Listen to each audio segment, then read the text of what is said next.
All right, we'll begin our meeting by saying the Pledge of Allegiance.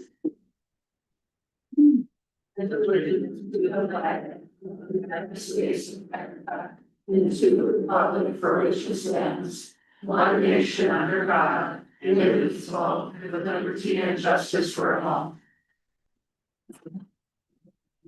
All right, good morning, everyone. Welcome to our special budget meeting, September 9th, 2025, Walsh County Commission. I'd just like to welcome everybody here this morning. As a reminder, we are on Zoom. It's a live meeting. So if you could get my attention before speaking, I do have speaker cards that have been completed. And our first topic this morning it's on the Carnegie Regional Library budget. Just to preface this a bit, first of all, I'd like to say it is great to see everyone here. I love to see the passion. I know as commissioners, I think I can speak on behalf of us, we have received many contacts. And that's what we want. We want to hear from the public, so appreciate it. Just a little bit to say why we're here. At one of our budget meetings, the topic came up on the library budget. And the issue that was addressed was the fact that the Walsh County citizens, the taxpayers, we were providing roughly $125,000 to $130,000 to the library annually. The city of Grafton was providing approximately $35,000, and you guys correct me if I'm wrong on my figures, but that's what I remember. So the topic came up, is it fair to the taxpayers of Walsh County to provide that much more than what the city of Grafton is paying, and should we be looking at something more equitable? So we were looking at, should we be reducing the budget from the citizens of Walsh County? That's where this all started. Just to dispel any rumors, we never, ever said we were going to pull the entire funding. That was never talked about. I know that rumor was going around out there, but that was never talked about. It was just, let's look at it, make it more equitable. One of the reasons we were looking at that is because there are no longer services to our rural communities. We used to have a mobile library and there used to be services to the rural community. So, it was all in discussion and it kind of exploded. But here we are. So we would like to hear from you now. Unless commissioners, would anybody like to say anything before we start pulling the people up to speak that have submitted speaker cards? Ernie? I guess I would like to thank everybody for calling and talking to us. It's, I always say it's nice to hear from the people and I value your opinion.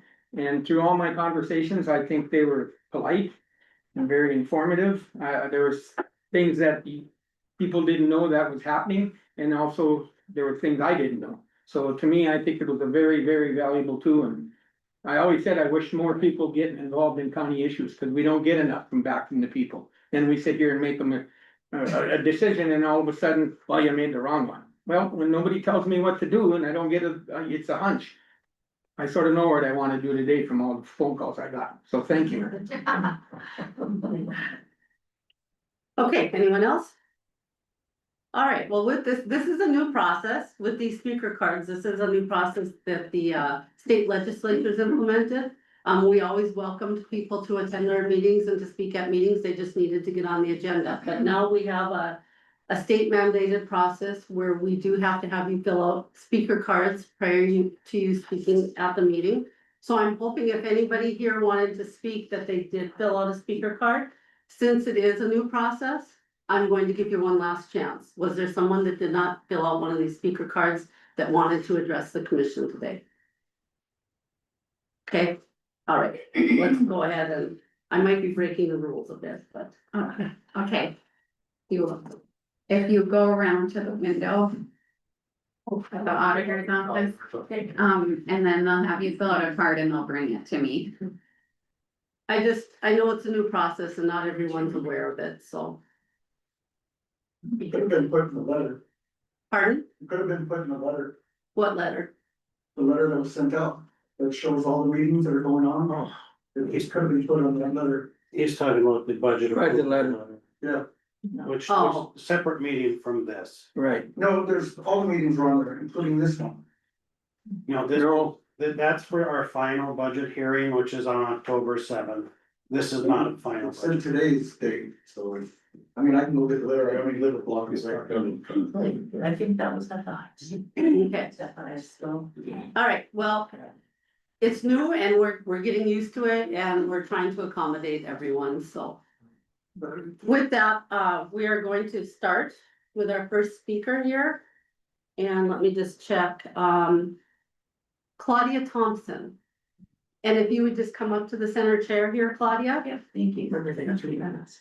And yes, just also as a reminder, as part of the rules that were implemented by the state legislature, you are limited to 3 minutes to speak, so. So if I have to stop you, that's why. It's not, I'd love to let you talk, but, we do It's have a not limit. gonna happen. Okay. All right. When I did my thesis defense, it was very short to the point, so I will try to do likewise. All right, well, thank you for coming, Claudia. Thank you. Thank you for having me too, commissioners. I appreciate it. I'm, as she said, my name is Claudia Thompson and I live in rural Grafton. And I have been living here for nearly 50 years this fall. And I have been a loyal patron to the Carnegie Regional Library. I love the past. We are in the present, but we have to think of the future. And the past is, this particular library is the first free library in North Dakota. And also it is the first Carnegie library in North Dakota. And so we're very pleased that it actually is still here. There are many that are turned into museums or have been raised, but this still exists. So I think that's something to be proud of historically. I don't know if any of you know a little bit about Carnegie, but when he was a young man, he worked in a textile mill, 17 years old, and he wanted to better his life.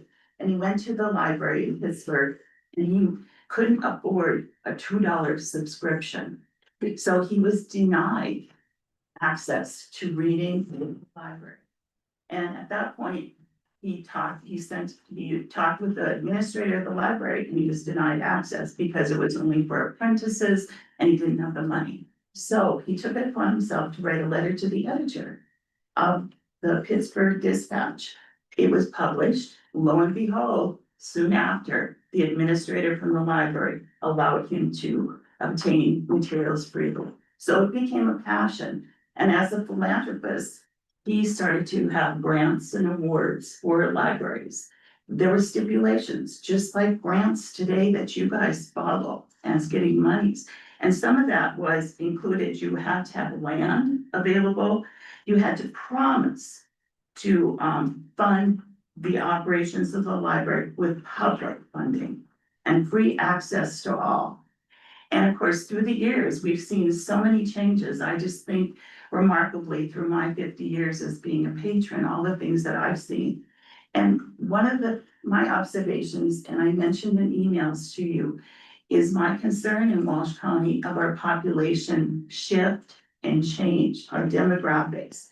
In 50 years, our demographics has gone down 5,688 people. That's a community. And they've lost churches, schools, and many business services there. And I just think it would be a shame to see us as a county decrease our support for Carnegie Regional Library because of the problems or the challenges that communities are facing at this point with numbers and finances and things like that, that Grafton is still thriving. We have employment, we have services, medical, banks, all those kinds of things. And one of the things in my previous life before retirement, as I was a speech language pathologist, I served communities of Nash, Edinburgh, Fordville, Lincoln, and Grafton.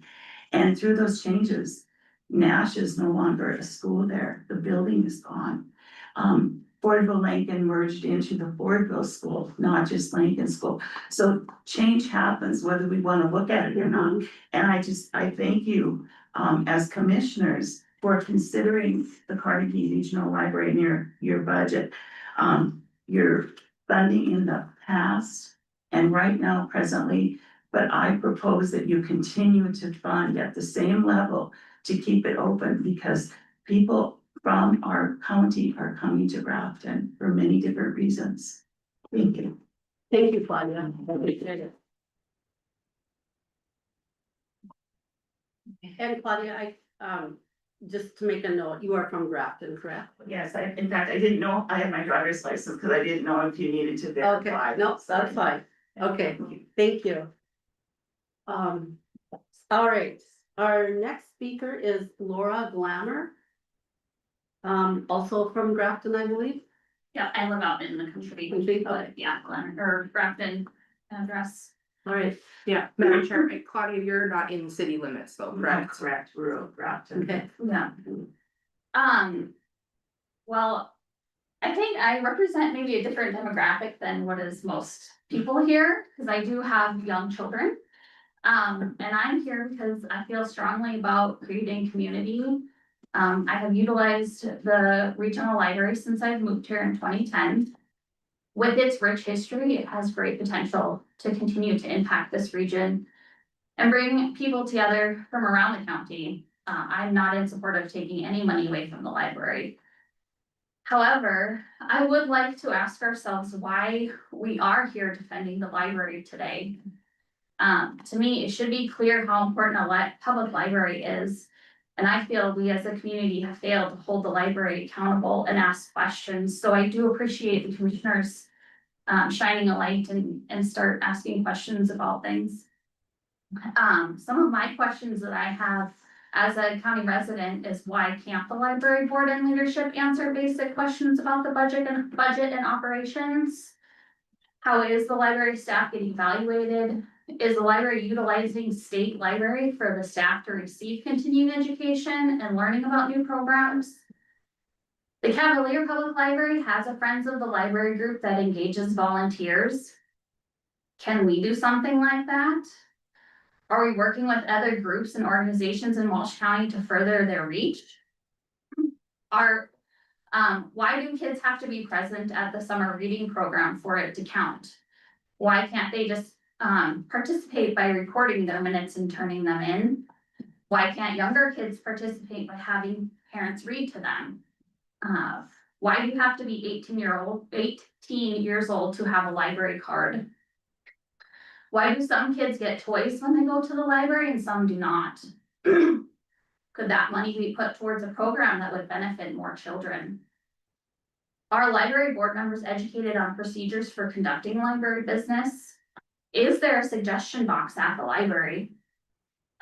Is the library collaborating with other small libraries or seeing what other small libraries are doing? We are one of the few Carnegie libraries with the original building still being used as a library. We should be celebrating it and working towards its full potential. The early residents of Walsh County saw the importance of having a free public library, and as citizens, we should continue to uphold the value of public access to information and creating community. I think it's a learning place, a gathering place, and it should be a place of pride. So, I'm not a very good speaker. But Thank you very much. Thank you.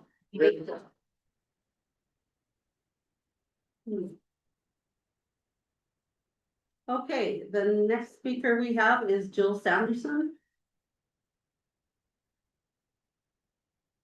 Our librarian.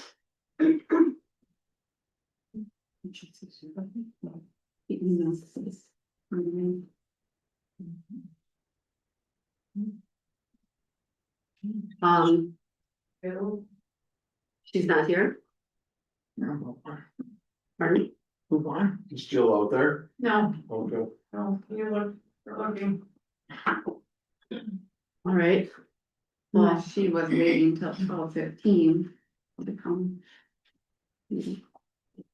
Oh, well, I wouldn't think so when our library budget's at 10:30. Yeah. Yeah.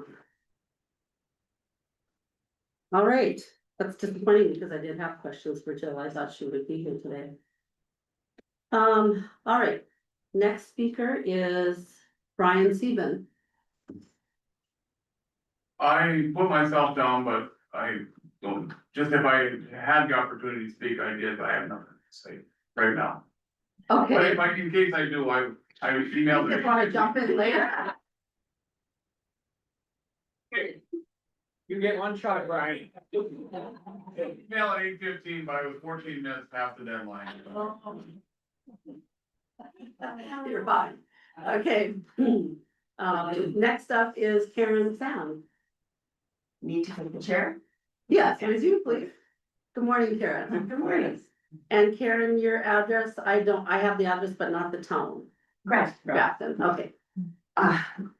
Well, I'm passionate about keeping our library, and I think that if we cut the funding, it's gonna be the beginning of the end. I think it's sending the wrong message to everyone in North Dakota, let alone Wash County. Reading is the single most important thing you can do for your mind. When my first baby was born, I read an article in the Smithsonian magazine, and it talked about this woman whose child had been born with Down syndrome. And she determined she was going to give that child every advantage she could. And she decided she would read the baby 10 books a day for the rest of her life. And she started out because the baby had been born prematurely by recording 10 books a day. And because the baby was in the hospital for a long time, and having the nursing staff play the books to the baby. And she stuck with it, and she read 10 books a day to that child. And by 8th grade, that girl was functioning at the 8th grade level with a serious learning disability. And I thought, wow, my first son was born no learning disabilities. Imagine what I could do for him. And I stuck to it. I read to my kids until they were out of high school. We read going on hockey trips, vacations at the lake. They begged for reading. I read 150 pages a day from chapter books once we were done with picture books. And 2 of them are lawyers and one's a mechanical electrical engineer, so it worked for them. And it would for anyone, it is, I think all parents want to give every advantage they can to their child, but don't know about the power of reading. We all know how important reading is, but had I not read that article, I would not have done what I did. I think there needs to be more promotion of reading. I mean, there are no downsides to reading, but social media and binge watching TV and video gaming, that's where most people are putting their time now. And it is detrimental to our minds. Reading actually changes the neural pathways in our brain, just as all the digital stuff does. And reading, it improves our minds. We need that. We need more creativity. I just can't say enough for reading. It would be such a detriment to not have our library. I understand the concerns. I have so many ideas, I can't fit them in a half hour. I do think it would be great if the library was promoting reading more, if people knew the power of it, I think there could be articles in the Record every week promoting new releases, and actually different articles every week about just little things about what reading does for our minds and what it will do. Literally, I don't think I'm overstating for our country. If more people read, we'd be in a better spot, I know that outside of Grafton, there might be feelings that it's not fair, but I think that could be changed. I think the hours could be more accessible, because it would be hard to drive in, when you're working full-time, my 3 minutes drive. That's fine. When you live outside of Grafton and to get here before 6, and plus you have to race home to make dinner, even people in Grafton, it's tough. I think one day a week, the library could be open 1 to 9 instead of the regular hours.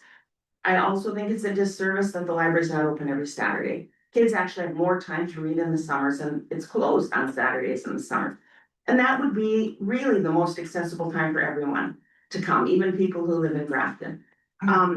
I think, there's a library in Park River now. Why wouldn't we have the Park River volunteers come into the Grafton Library, and our librarians could advise them on, a selection of different books from every genre, and that they could take and have in their library for a month or 6 weeks. I mean, how exciting would that be? I think the people in the smaller communities would be thrilled. I think that there should be more outreach in the schools.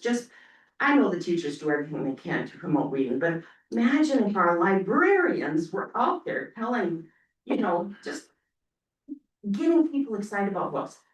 There's great service there. I walk in, I mean, they do such a great job of displaying their new releases. It's just exciting. People who haven't been there, I'm like, oh, this book just came out. I mean, it's amazing. And I think they should go to the schools and do that to encourage you, get people excited. I think we can have a spoiler athlete story time. Little kids really look up to the spoiler athletes, and you know, either to have the whole basketball team come in or just one, you know, once a week, they could put it on their resume. And it would get kids, it would make reading cool, like reading's cool, you know, and star hockey players doing it. I just have so many ideas. I want to promote reading. I want there to be more reading. We can't decrease the funding. It sends the opposite message of what we should be sending. Sorry, I went over 3 minutes, but Fine. I feel passionate for reading, so here you go. Thank you. Thank you very much, Karen. Okay, our next speaker is Mary Beth Feldman. Cheers. Mary Beth, and you're from Minto, correct? Yeah. Okay, thank you. Good morning. Good morning, commissioners and people I know. I have been a patron of the library the majority of my life. I haven't always lived here, but many years ago, I was a library board member. And I didn't realize at that time the extent that needed to be done as a board member and to review and go through things. Since then, Jill has taken over and the library has changed incredibly. It is clean, it is neat, it is welcoming, and it has a wonderful way of getting new books. And as a patron, I can tell you, Jill and her staff have their pulse on patrons' preferences as far as books. And they will order and they will go after whatever you need, if they can find it and provide it. Also, she keeps things so very interesting. There's different displays and different promotions within the library. And I just really am here to speak on behalf of the library and support. And even though you want to cut the budget, the thing of it is, things that get expensive, they don't get decreased. Just because a service has to be cut, doesn't mean that something else won't take its place. It just can't be delivered out of the area. Like I said, I'm a patron, and I've been a patron my entire life. Once upon a time, many years ago, Mrs. Baird was a head librarian. And you walked up those steps and she had that big desk and you'd turn in your book and she'd give you the card to write, and my name never fit on the line. That's a long time ago. Yeah. And now I don't have to sign in. But anyway, please reconsider any cuts or changes to the budget to the school, to the library. And I think some of the suggestions here have been wonderful. And one of the things I would really like to do, many years ago again, I was working in the courthouse. And there was this major applause. Friends from the library have come and showed their support and testified or provided feedback. And this was, again, a long time ago, because I was still working. So there has been a group, and I think we should reorganize and get them going again. It's a very important foundation for our community to have Carnegie Regional Library here. So that's all I have to say. Thank you. Thank you very much.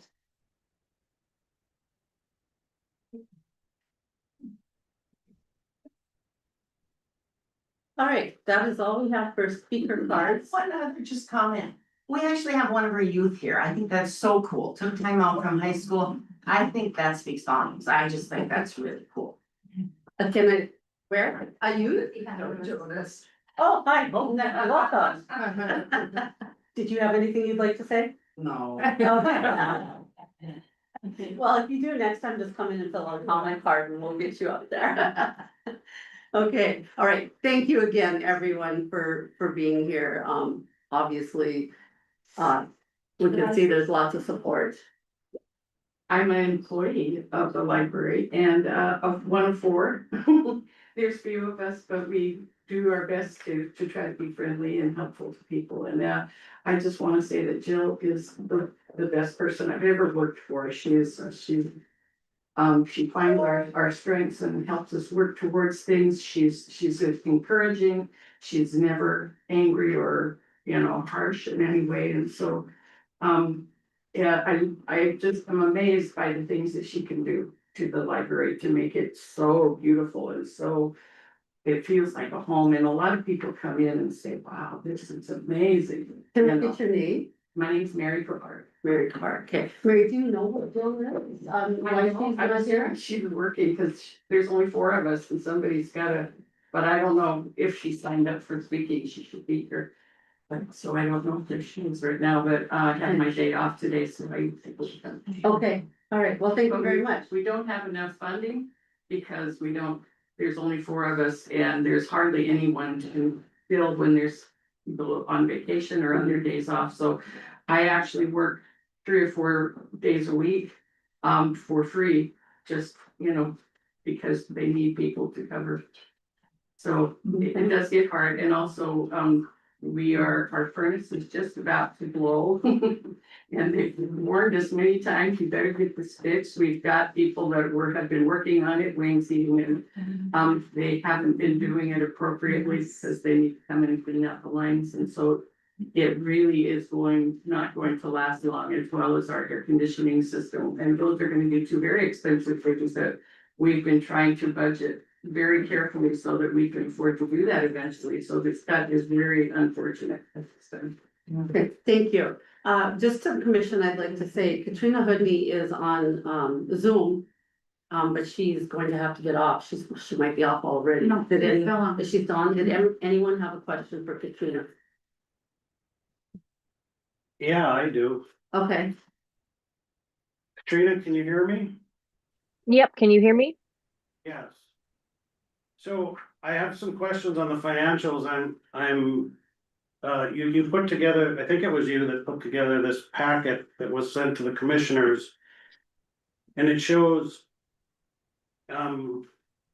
reserve money, capital reserve 10,000, emergency reserve 50,000, employee benefit liability fund 3,000, operational reserve 70,000.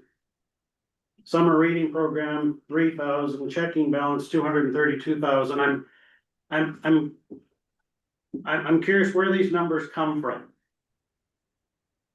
So the board and so I'm the president and treasurer of the board currently, and we had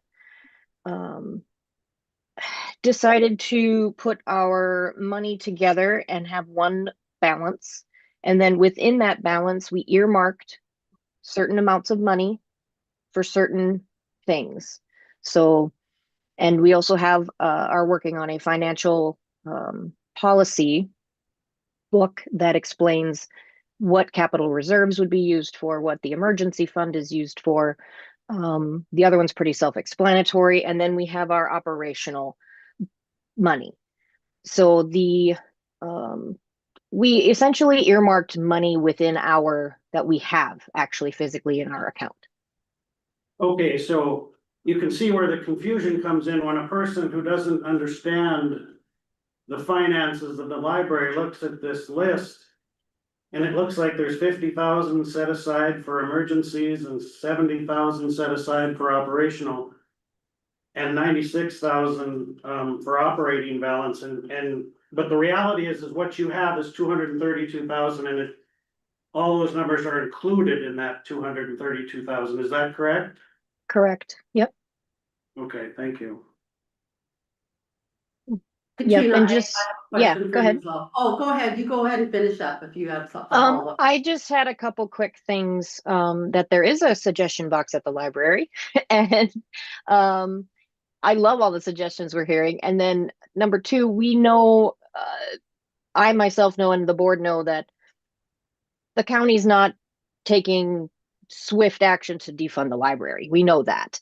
I made the decision as the treasurer to reduce funding or reduce the ask of funding to take some of that operational reserve that we do have and use it for 1 year just to kind of get our balance a little down and then go back to normal operations because of the climate. But that was apparently not something that was completely understood.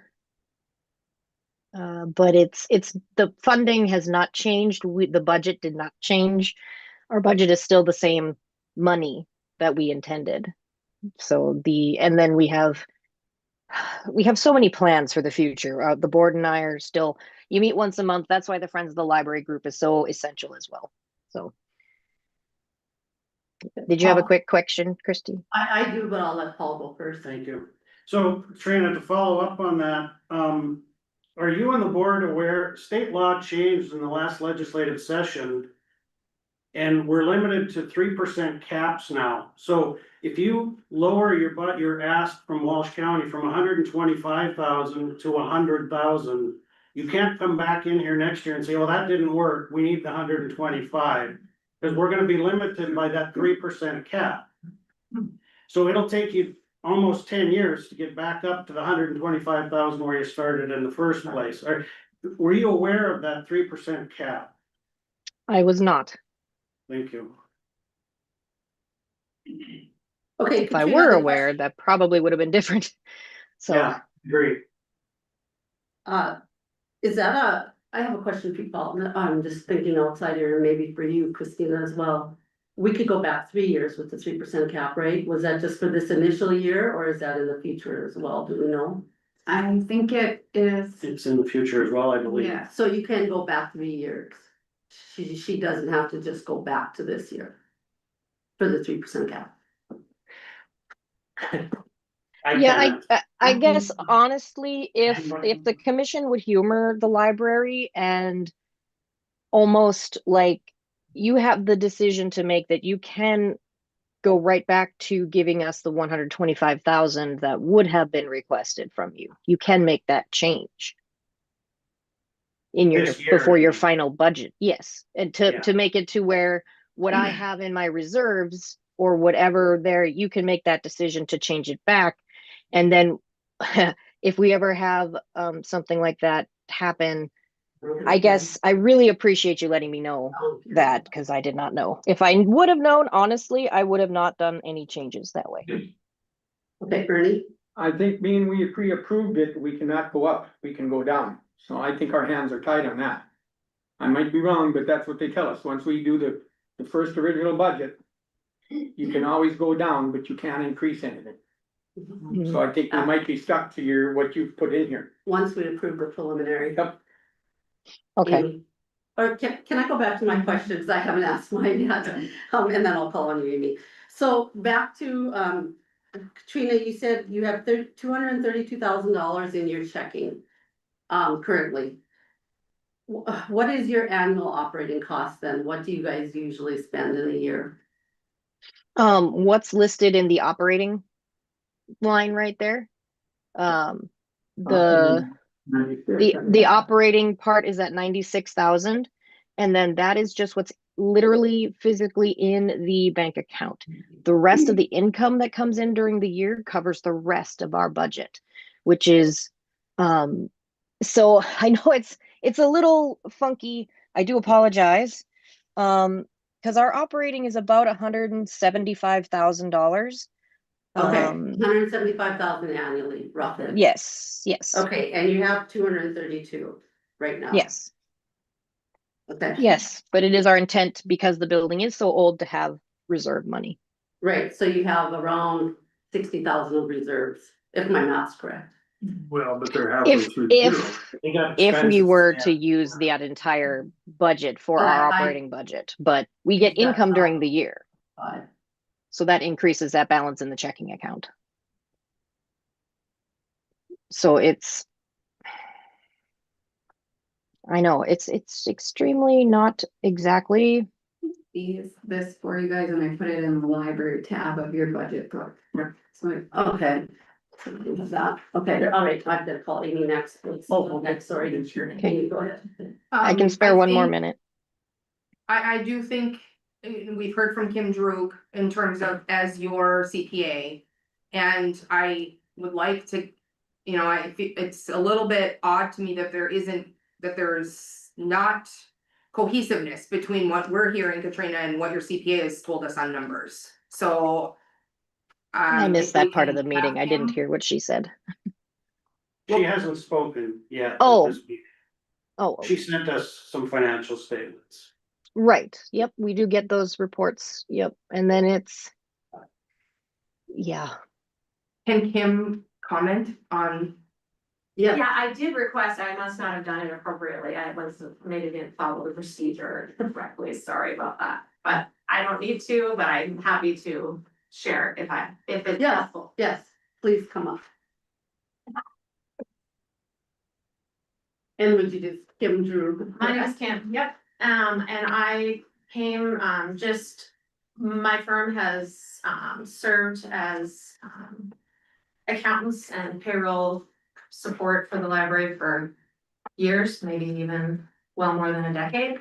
So we're pretty familiar with financials, and I don't think there's anything incorrect about what was put in that library packet. I did read it, I just think it was, difficult to interpret, in actual numbers. I feel like a lot of people think about numbers differently, and obviously accountants think about it really differently. But, one note on that 232,000, that was a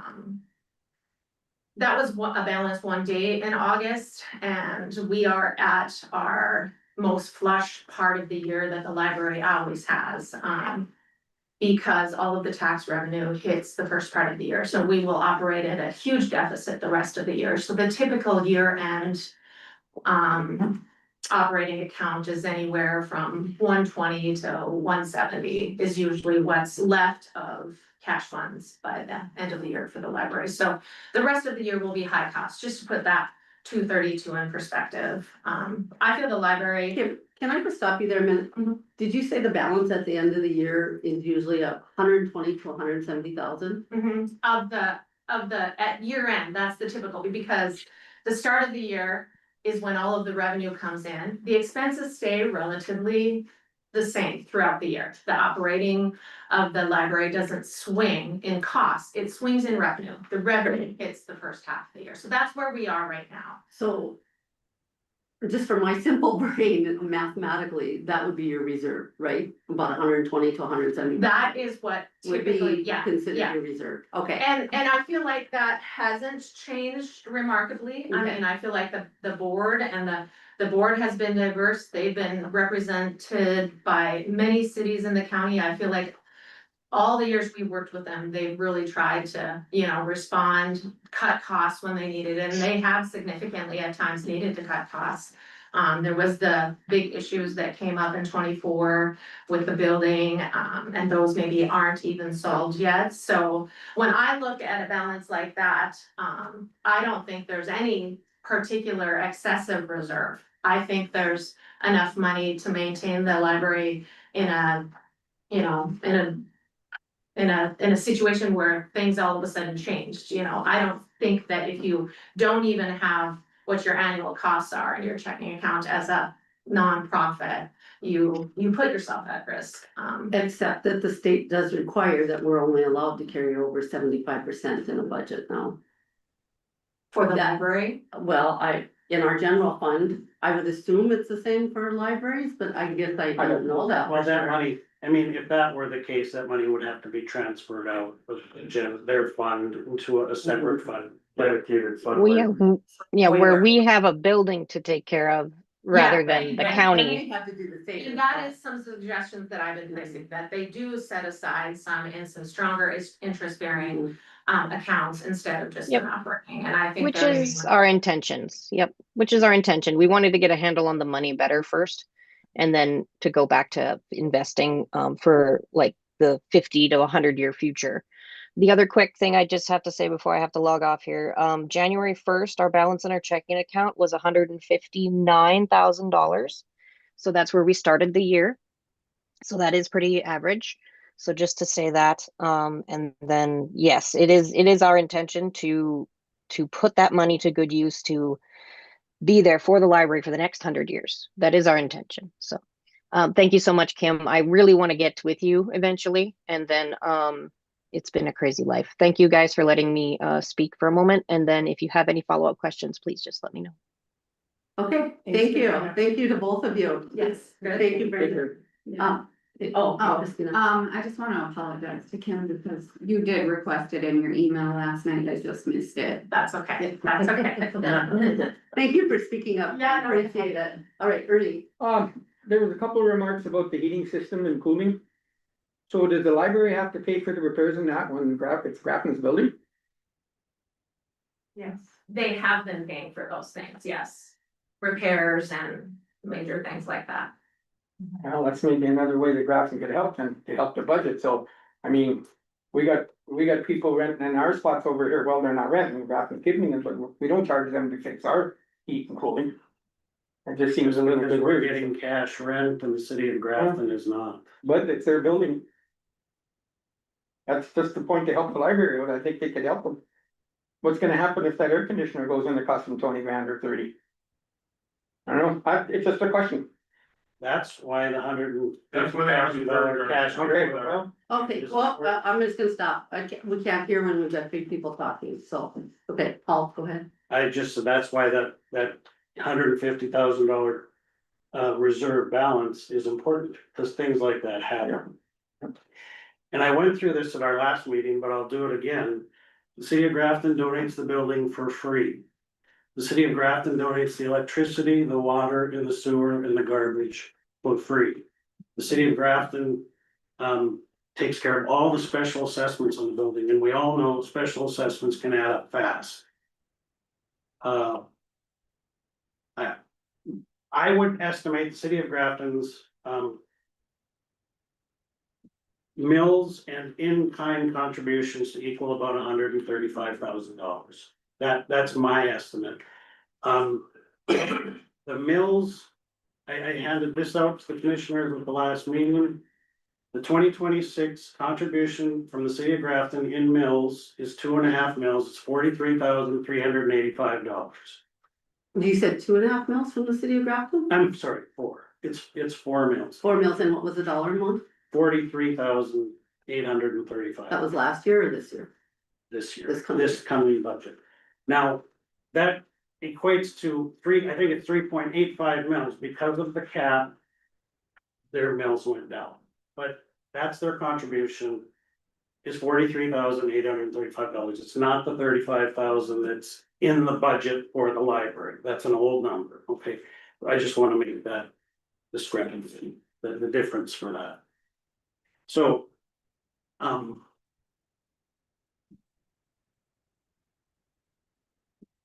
the last meeting, I also handed out the joint powers agreement that was signed by the city of Grafton and Welsh County.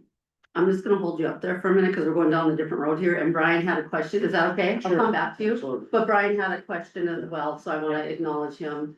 When they were discussing this up here about, what is paid by the city of Right, Grafton. and what is that's paid by the exactly what he had said is the light water, the free rent. Special assessments if there is any, and the maintenance of the parking lot there. Those are the 4 items that Paul had mentioned that the city contributes to the library. And they add up, and like, I don't know if he said 135, it does add up to all those. So if the library ends up putting $200,000 into the building to repair it. City of Grafton still owns that building and they take on that equity, correct? I don't know that I can answer that question as far, but the city owns the building, it's hard for me to believe that the city of Grafton is not gonna be involved in some kind of a cost share with a new boiler but I don't know the answer to that. But you're right, it is their building and it's their I'm just not issue. sure personally that I would be willing to put repairs into someone else's building, you know? But it's big dollar repairs. Danny, So we're looking at a total contribution for the library per year of over $250,000. Sure.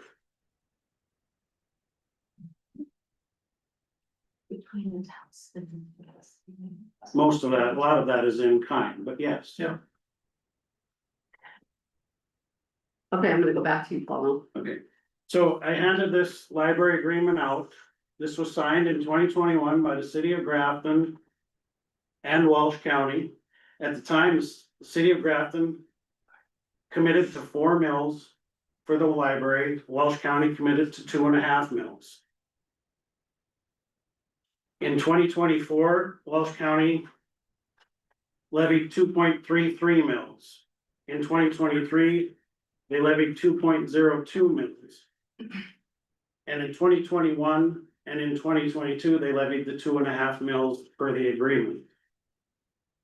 In 2026, if we levied 2.5 mills for the library for the county, that would equal $133,000. That's a small increase from the $125,000 that they got in 2025. The library board has asked for $100,000, that's 1.87. If we stick with the 125 that we gave them last year, that's 2.33 mils.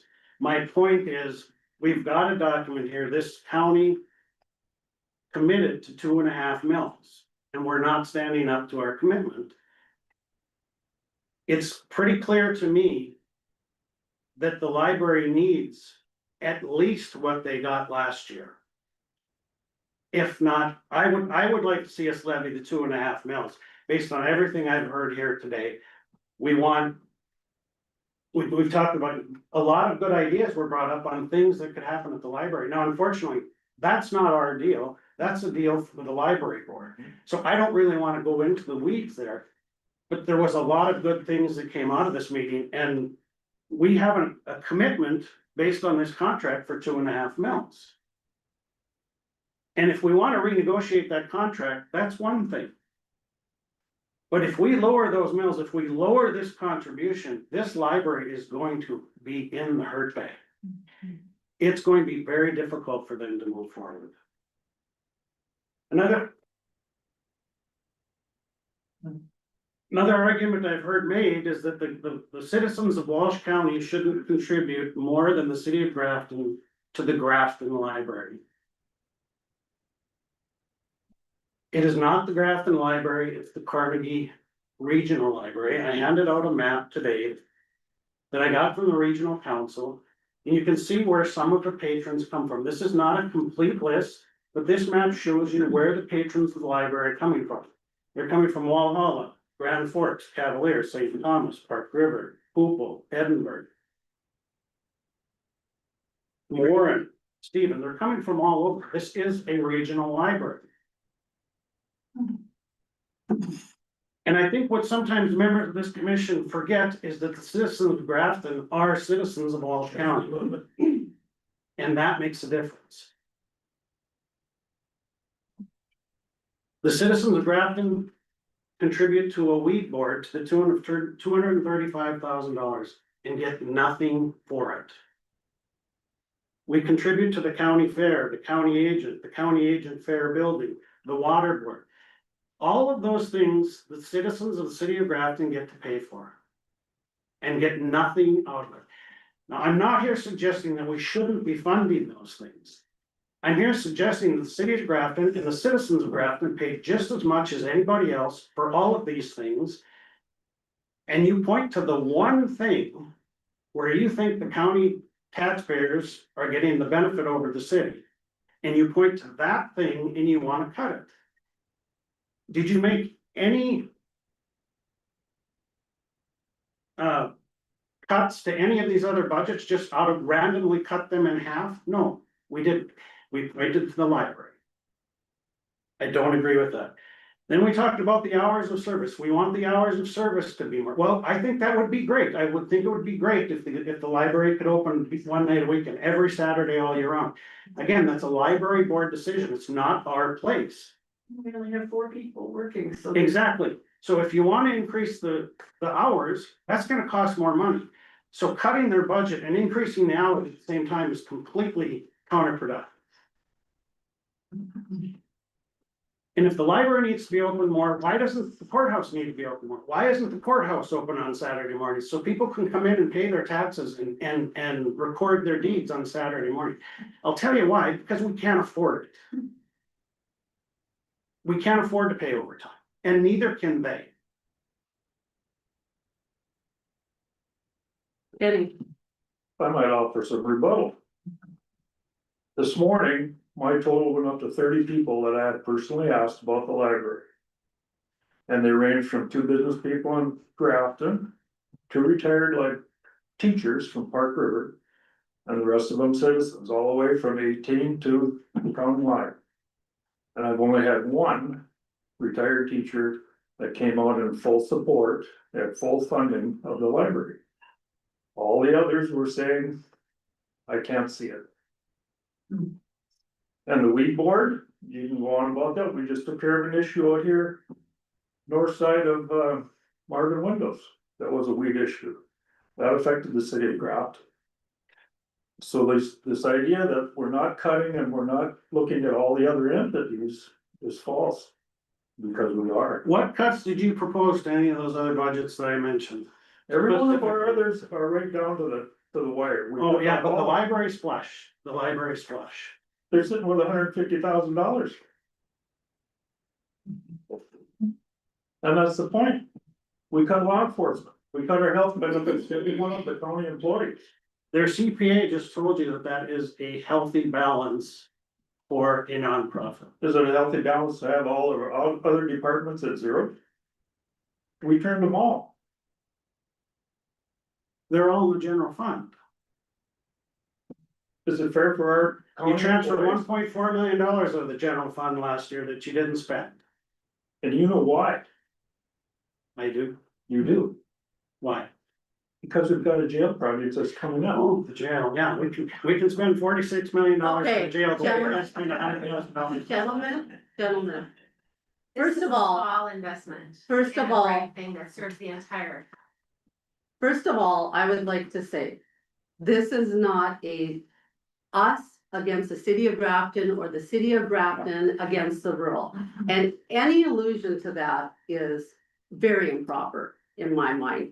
This was about equity. This was about, is this what our citizens want? Everybody talks about, hey, I want my taxes cut, right? I want my taxes cut. And the minute we look at some place where we think we could maybe cut something, and we didn't even say we were gonna cut it, it was just discussion, it was open discussion at a meeting. And then everybody's up in arms. Everyone has their pet project that they don't want to cut, but here's the problem, if you never cut anything, taxes are not going to go down. And I can tell you, the minute the taxes go up in this county by 10 mils, because they are going to this year, because there was a vote for it was a highway department fund, a vote for that. The taxes are going up 10 mils in this county and everybody's going to be complaining because the taxes are going up. But what they need to remember is that was voted on. But what really angers me is the fact that we're making this a city of Grafton versus everybody else. That is not what this is about. That should not even. I hope you're not accusing me of that, because I'm not the one that started it. Anybody, I don't think that's what it should be about. I've heard too much about that and I think it needs to stop. I agree. I'm proud of the Carnegie, I am proud of the Carnegie Library, but we do have issues. And I think everyone knows we have issues. And you're saying that we can't make any changes because we're not on the board? I think that we do have some control, that we should be able to have some control to make some changes because we hold the funding. We hold the funding, and let's make the Carnegie Regional Library available to everyone in the county. That's what we want, available to everyone in the county. And that doesn't mean extending hours, it means adjusting hours for one thing. Could you not be like I believe Karen Sound said it, could you not be open from 1 to 9 PM, or whoever said it, I apologize, but someone said, hey, a couple days a week, let's be open 1 to 9 PM, so that it's available to everyone. We want our children to be able to use this library, and if our taxpayers are supporting that library, they should have a right to use that library. They should be able to bring, a working mom should be able to bring their child to the library on a Saturday morning in the summer or the winter, it doesn't matter when. That library should be accessible to our people that live 40 miles away. it's not even accessible sometimes to your working parents that live right in Grafton, because 6 p.m. closing at 6 p.m., that's difficult. Now, it's different than the courthouse. I don't think anybody's bringing their child to the courthouse to do business. The courthouse has their normal business hours, but I think as a library, we do need to accommodate. You know, we need to accommodate, and maybe we need to do some creative thinking there for that. Now, do we have an agreement? We do have an agreement. But did the library come in and ask for 100,000? Why are we going to give more money when they say we only need 100,000, but yet we're gonna go to our taxpayers and we're going to say, we're going to tax you even more because we are gonna give you that full 2.5 mils, even though the library said they just want 100,000. Okay? It's my understanding when we approve a preliminary budget, we can go down, but we cannot go up. We've talked about this through our whole budget session. I don't know why it would be different for the library, Paul. Why can we go up for the library now? I guess maybe you've done some research and you know something that I don't there. No, I don't. I don't. May I say something? I'm sorry, but Brian had asked. Am I appropriate to speak now then, or? Oh, you've got 3 minutes. We've got a couple of things here, I hate to say it, but I think it was irresponsible of the library to ask for anything less than those 2.33 million. Because for them to come in and ask for 100,000, I think on their part was a little bit irresponsible. And I think it's true that once you set the preliminary budget, there's no choice, Paul, I know you'd like to go to 133,000, but the first reading of the budget has been approved, so you can, 100,000, I think, is the most that they can get right now. But anything less of a contribution from the county of anything less than 100,000 will begin the demise of the library. I don't think the library can afford anything less than the 100,000 that the county can give. Thank you, Brian. Karen, you had a question? I didn't mean to imply we should extend hours, which would be more expensive, just redistribute, be open in evening instead of a morning. Maybe one afternoon closed and then you're open on Saturdays, you know, and it's publicized and, yeah. We I mean, it's tried, possible. but I've worked many Saturdays and many evenings when we were open till 7 and nobody comes in. I mean, in the winter especially, so I think probably the summer would be better to be open on Saturdays. But we only have 4 people and everybody would like to take a day off now and then, so. Yeah, it sure makes it really difficult. I'd love to be open on Saturdays. Yes, Amy. First off, we have as commissioners portfolios and we all oversee them. Paul is a portfolio holder of the library. The library has a board. I'm not interested in the commission micromanaging boards to tell them what they should be doing. There's a board for a reason. They have an executive board for a reason. They're all very competent people. I have visited with several board members. I really like the idea if there's not a friends of family or a friends of the library group to get that going again, to work together, give them the chance to be able to come through with some of these ideas. That is all great. 100% agree though, new ideas are not usually free. And for nothing more, I would like to make a motion that we fund the library for $100,000 as asked, not a cent less. Second. Okay, I have a motion and a second. Any further discussion? I only got one thing to it, and I don't know exactly factual if it's true. When you talk about the library and the funding, I got a problem when I heard Park River, some of them were paying $200 or $20 for a library card. And some not, and one of the board members had, we asked, well, why? And her remark was, well, it's not really consistent, this one pays and this one don't, and I always say, well, if somebody likes me, I don't have to pay 20, and if somebody hates me, I gotta pay 20. So it's just an issue with it when you see the funding, I don't know why that has to be, and I guess I wish the library to look into something like that. If you're gonna do it, make it consistent all the way through, don't, That out of town, what's that? you're talking about out of counties people, because they're the only ones that pay.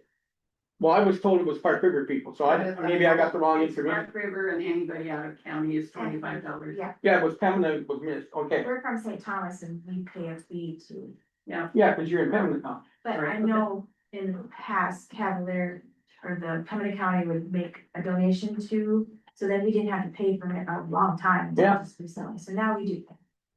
But the biggest problem I have is when they sat here and said, well, some do and some don't. Well, if you're gonna charge Park River people $20, then everybody should pay $20, No, not, Park Maybe River, it's a financial situation for the family and they waive their fees. Park River decided they're not gonna pay into our system anymore, so that's why everybody else pays the taxes to us that pay for their library. Christina, That's who it is. Yeah, so, the reason that Park River is charged is because they're not having tax dollars spent towards their library. So if we would make other people pay, it would be like a double taxation. okay. I'm aware of that, so. so I have a question on that then. Does the city of Park River does not pay to the library, does the city of Grafton pay to the library? So it's in that joint.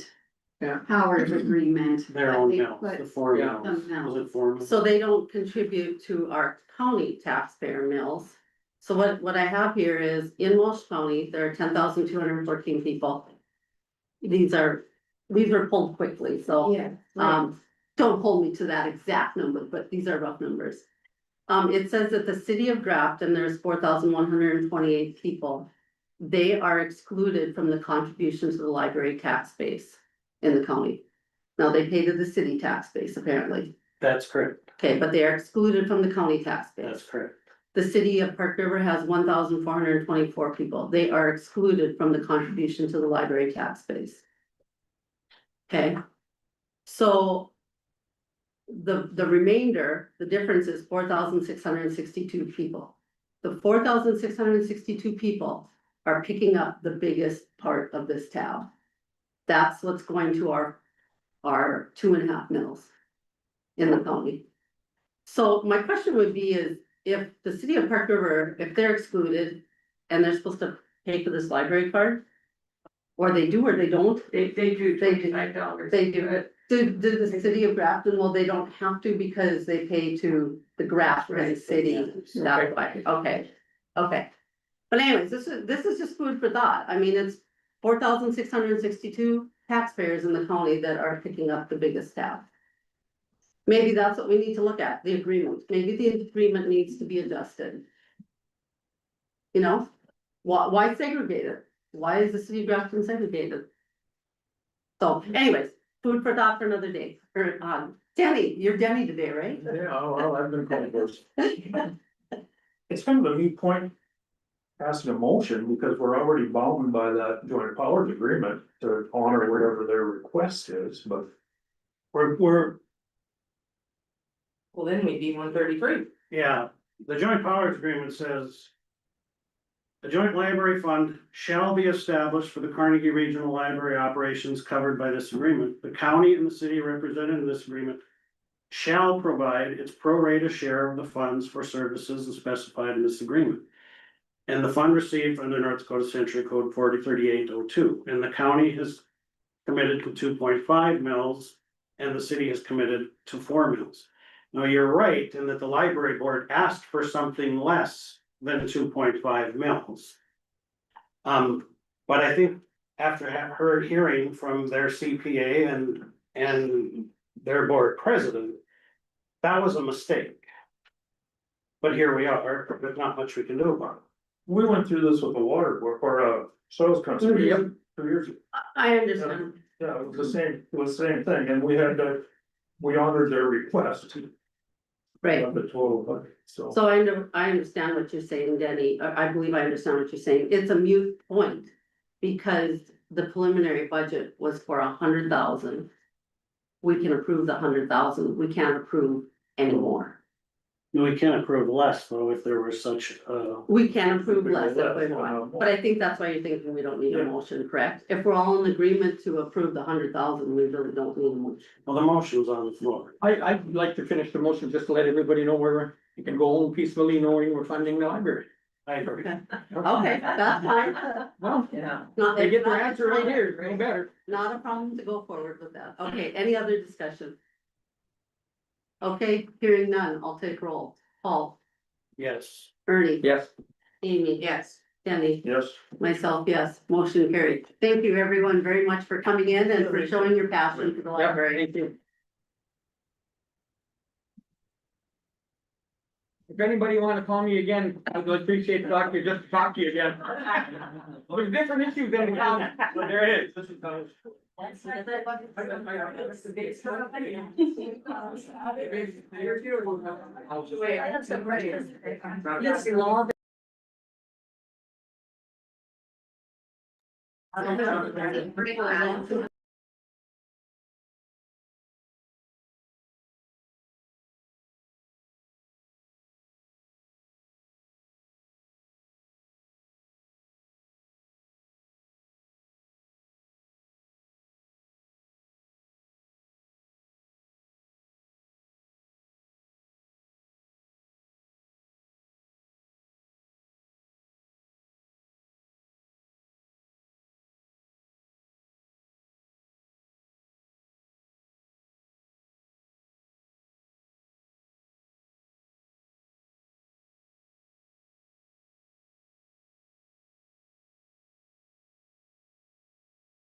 All right, we're going to call the meeting back to order, and up next, we have the Red River Regional Council and JDA budget to discuss. And Christina said there was did everyone get the Red River Regional Council tab? Is that what we're on? Yep. Try to see that one first.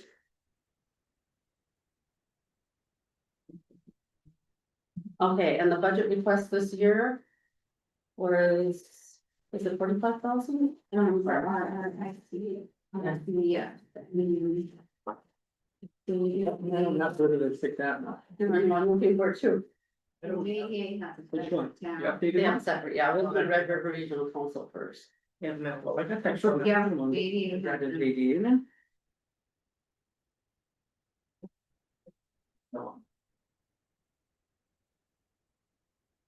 So the Red River Regional Council comes out of our general fund, county general. And the request was for 45,000, correct? I'm still Six, it's 350. 46, 350. Where did this find it? At the top of this, Oh, that one, that sheet, okay.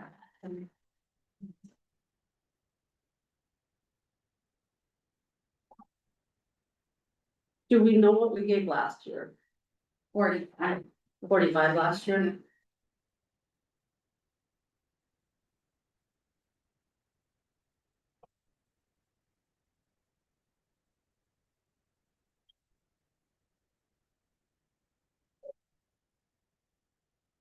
Okay, and we have determined we have to cut how much out of the general fund? Was it 260? You sent us all these numbers, I shouldn't have to ask you. It was like 260. Yeah.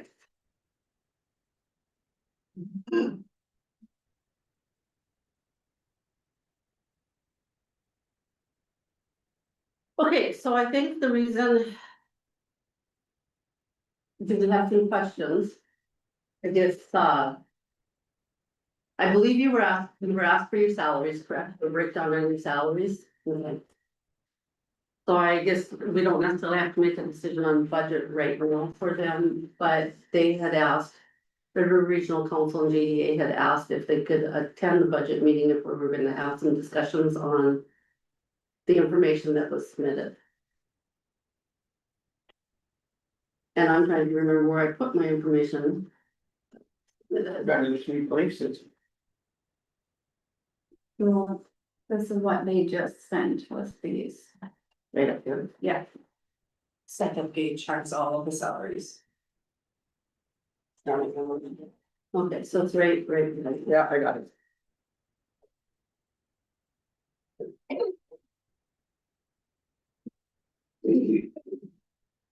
Okay, and just so you guys know, one of the reasons the salaries was requested is. Every department does provide their salaries to the commission, they break them down and provide the salaries, for each employee.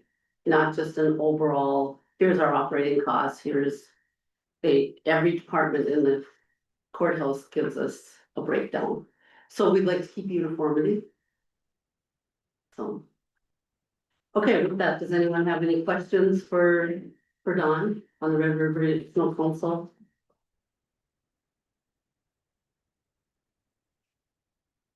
Or overall, I guess the salaries came in together on one sheet overall, the JDA salaries on there as well. Okay, well, I'll just start it. Or do you want to? Go ahead, Go for it. Well, I guess I just had questions like, and we looked at everything, so does everybody get full health then too? Or retirement, or how do you handle that? And there's probably a difference between regional and JDA, I don't know. Right, we provided what we were asked to provide, so I'm happy to entertain any questions. We're not a county department, just for clarification to. You aren't, but JDA is. Right. Right, so I guess I'm referencing JDA, so. As far as when I said that.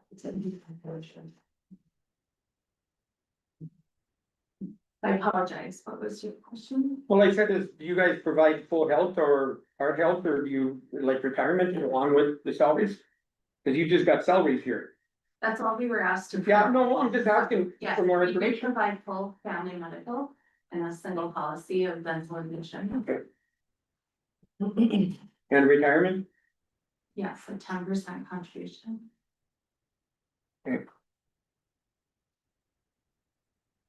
So then when JDA is under your umbrella now, they would have the same benefits that you have as Red River Regional Council. So the arrangement with the JDA is a contract for us to perform their operations. So the staff for the JDA are technically regional council Okay. staff. Oh, it's contracted, okay. All right, so, And I would like to share a little bit more information if I could, Madam Chair. well, I just want to finish on this, Sure. the question here first. I guess I want you guys to know kind of where we're coming from as well. Madam Chair, I don't include word, because I don't think we're all on the same page when it comes to where we're coming from, maybe where you're coming from. Okay, well, where I'm coming from. Mhm. Where I'm coming from is. We distribute funds to different entities. But then those entities are allowed to do what they want with their funds. Okay, so now we are not able to give a 5% salary increase to our employees. You know, because we only have so many funds to use, right? So we have our hands are tied. So it's a little difficult, I guess. When our employees see that.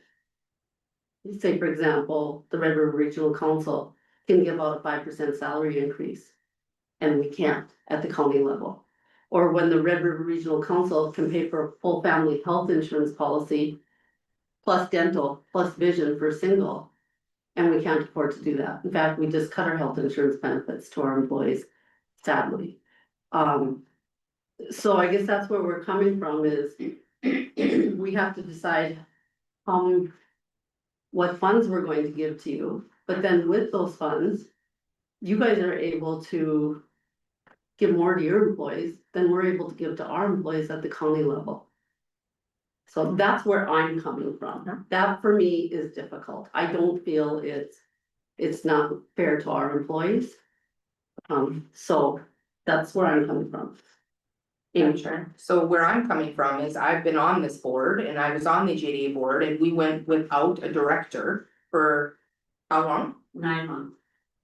So to find people to do this type of work, it isn't, in my opinion, fair that we're looking at everyone at the same level. This is a contract. We're asking them, if you look at what was provided from salaries, years of experience, these are different. These are not employees that we're bringing on at the county at certain level and they're going up. It's a different contract. They are doing it, from my experience, very high level work. They're, and I'm not saying anything about our county employees, but I don't think it's fair that we're comparing everyone on the same scale, because it's not. So that's my take on it. How is it not then?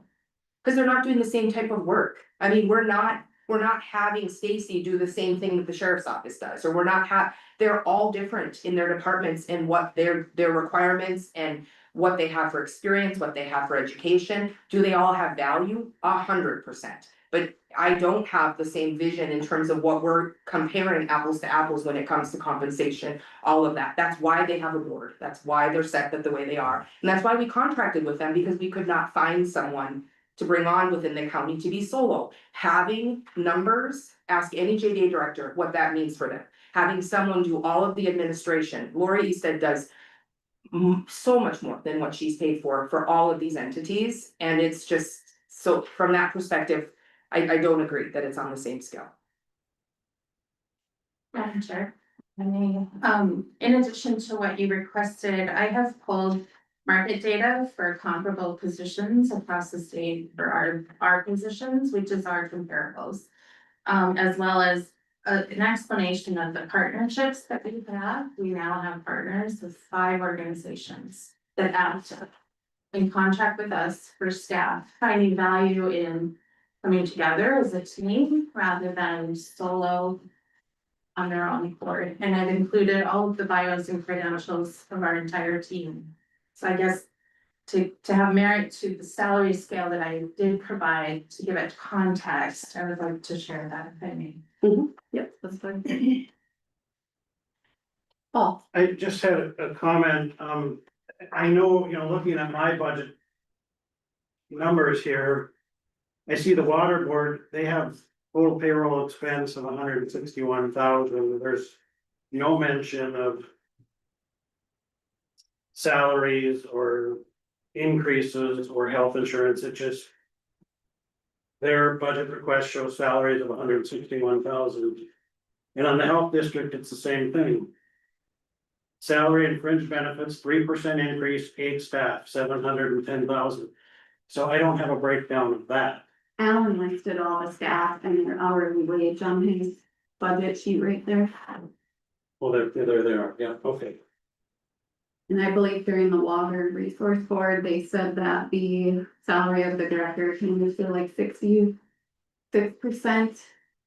And 44 for the board. And furthermore, if you go look at qualifications or anything, doesn't she have a master's? So if you look at qualifications and everything. Well, they're not like master's degrees at the regional council and doctor. Well, I'm just saying that maybe she's underpaid a little bit, I don't know. I don't look at the water board, they determine what they. I don't know either. Yeah. My point is I think we need to put together a form that. Everybody's filling out the same thing, so. Yep. We're getting these things in their format I instead of agree. our format. And I think if everybody was given the same sheet of music, then everybody would give us the same information. And we can avoid all of this, but then that's. I And the love that only- idea. I said, I'm to blame, I had a lot of people asking what salaries are, and I said, well, I don't really know. That's why I asked for it, I'm not picking on anybody, I'm not doing anything, I'm just offering to what I was asked from the people. When Hopefully the ones that, hopefully the ones that called me will look at these and understand them. And like I said, I'm not here to make a choice for the regional council or JDA or whatever, but I just wanted the numbers, so if somebody says, here it is, I said, well, there they are. We'd be happy to accept those questions. Yeah. And- Can direct them to us. Yeah. Well, when it's taxpayer money, it's public knowledge. It is, and I'm happy to share it. And that's why I asked for it. Yeah. I don't I like, think though, I would like to comment on your statement about our own process. So our board approves a preliminary budget in the spring, which is then what we use to present to you. We asked for a 3% increase to the county's request this year. So that is what I presented over for the regional council's budget. That represents 3% of our total budget. Then in addition to that, we have a contract to operate the JDA, and that is the JDA's operational budget. With regards to the benefits that we provide, these are benefits that have been developed and issued by our board of directors.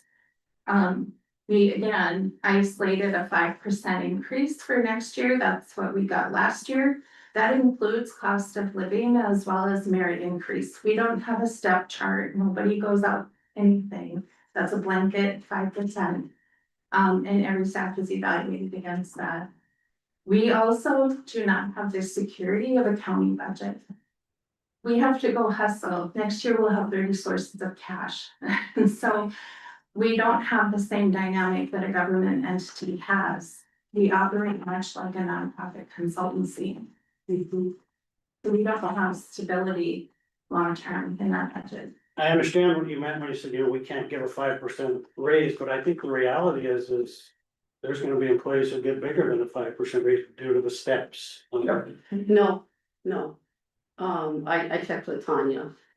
And they get, first 5 steps. And we are on a 20-step program, is how we are. And she said the first 5 and the last 5 get 1.5% for a step. And the middle 10 get 2% for a step increase. So if you add that on to our, if we stay, we have a preliminary budget set at a 2.5% cost of living. Okay, 4.5 would be So the highest. 4.5 would be the top. okay. So I did check with her, but thank you.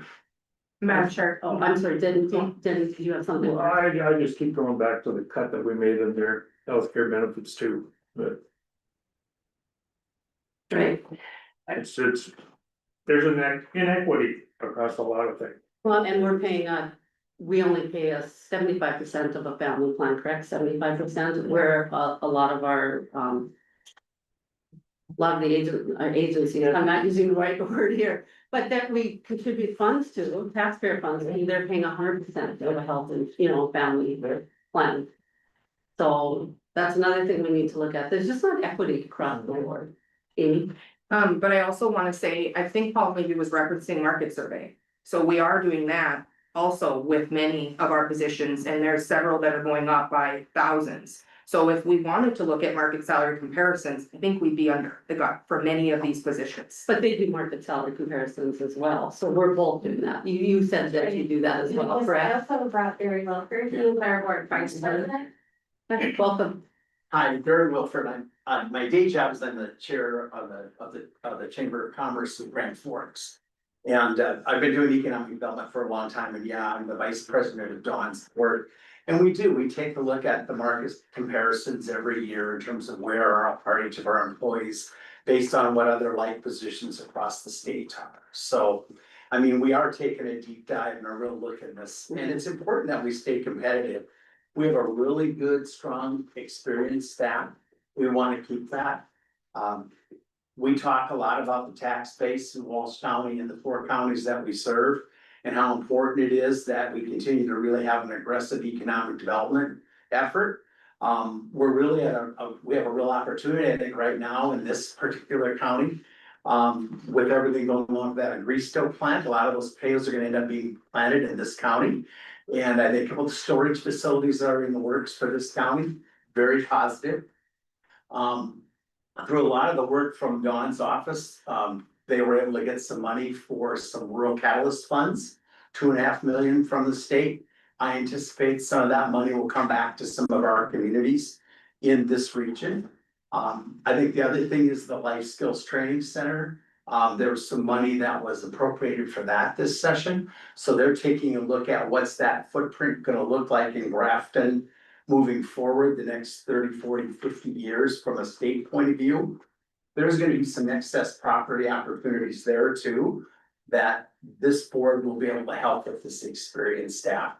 What that's gonna do is it's gonna help build tax base. And from, I've never been on the county commission here before, but I've been in economic development for 44 years. It's always about building that tax base, particularly in rural North Dakota, rural Minnesota. We've got to reinvest in our people to make sure we've got the quality of life and the things moving in the right direction to make sure that we get that reinvestment back in our community. But I'm also not blind to the fact that, we have initiated measure and you guys do have, that 3% cap now. So that is the reality that you guys are dealing with too. So we respect that, understand that. But we take our work very seriously as a board, and we have done the market comparisons, and we believe we have a competitive package. But if you look at the ranges, we're really on the low end of the range. And so we're not like overpaying. We're certainly not in the high area at all. We're in more of the lower end in terms of what we're compensating our people. So we're doing the best we can too, just like I know you guys are. So I think together, we've got to look at where our opportunities and continue to work to grow the tax base, because at the end of the day, that's, I think, what we all want as county and as community. When you talk to market survey, I've been here a long time, and I said, it seems like every time we get one done and we think we're right where we should be, next year we're behind again. Right. And they all, I don't know how it changes so fast, but it does. And I get it, it's, I mean, I've been on that side of the table too, just in terms of being on 180 different boards. And you kind of play both, everybody plays both sides against the middle a little bit, I think, sort of saying, Ernie. I get that, we all understand that, well, then when they move up, then the next group's gonna wanna move up, and I understand that, but again. I do think there's some give and take there, at the same time, where we currently are, we'd be on the lower end. Okay, Paul? Just looking at their notes here, they're asking for a $46,350 request. That's a 3% increase from last year. As far as impacts, it says for every dollar invested, they return $15 to the 4 counties in Region 4. I mean, $46,000 is a pretty small investment for to what we get from the regional council, in my opinion. It represents a small part of their budget. They're working on things that we need, housing, career development, rural groceries, all of these things. Who's gonna do it? If they don't, we don't have anybody to take that. It's $46,000, I mean, it sounds like a bargain to me, and I understand the budget constraints, but I would support funding this request as submitted. And if you want a motion. Well, I guess I don't know that we're even at that point. We have to look overall. Yeah. We have a $260,000 cut to make, right? So do we wanna start doing that now for Redwood Regional Council? I thought we had called them in because of questions, because of the fact the salaries had been requested, we just had some questions, things like that. I don't think. If you guys are okay, I'd rather look at a whole picture of the 260,000 and where we're gonna start cutting, because. Yeah, we have to make some difficult choices. Yeah, I'd sort of like to wait, and I didn't bring them in to tell them that we're gonna chop the budget, all I wanted to look at the salaries and get them justified so I could tell people. And there's a lot of work to be done before we finalize that last budget. That last budget. And And it was big my, number. and it was my understanding that, Stacy and Don, you had asked, if we were going to discuss the salaries and what you had submitted, if you could be present, so. Yep. That's why we had you in. We've got to, and Paul and I said in a different budget deal that we're looking at, they said there's probably some capital outlay we could cut, some big numbers maybe, hopefully. You know, that, maybe they budgeted in 24 and now they didn't use it in 25, well, do we have to budget it again?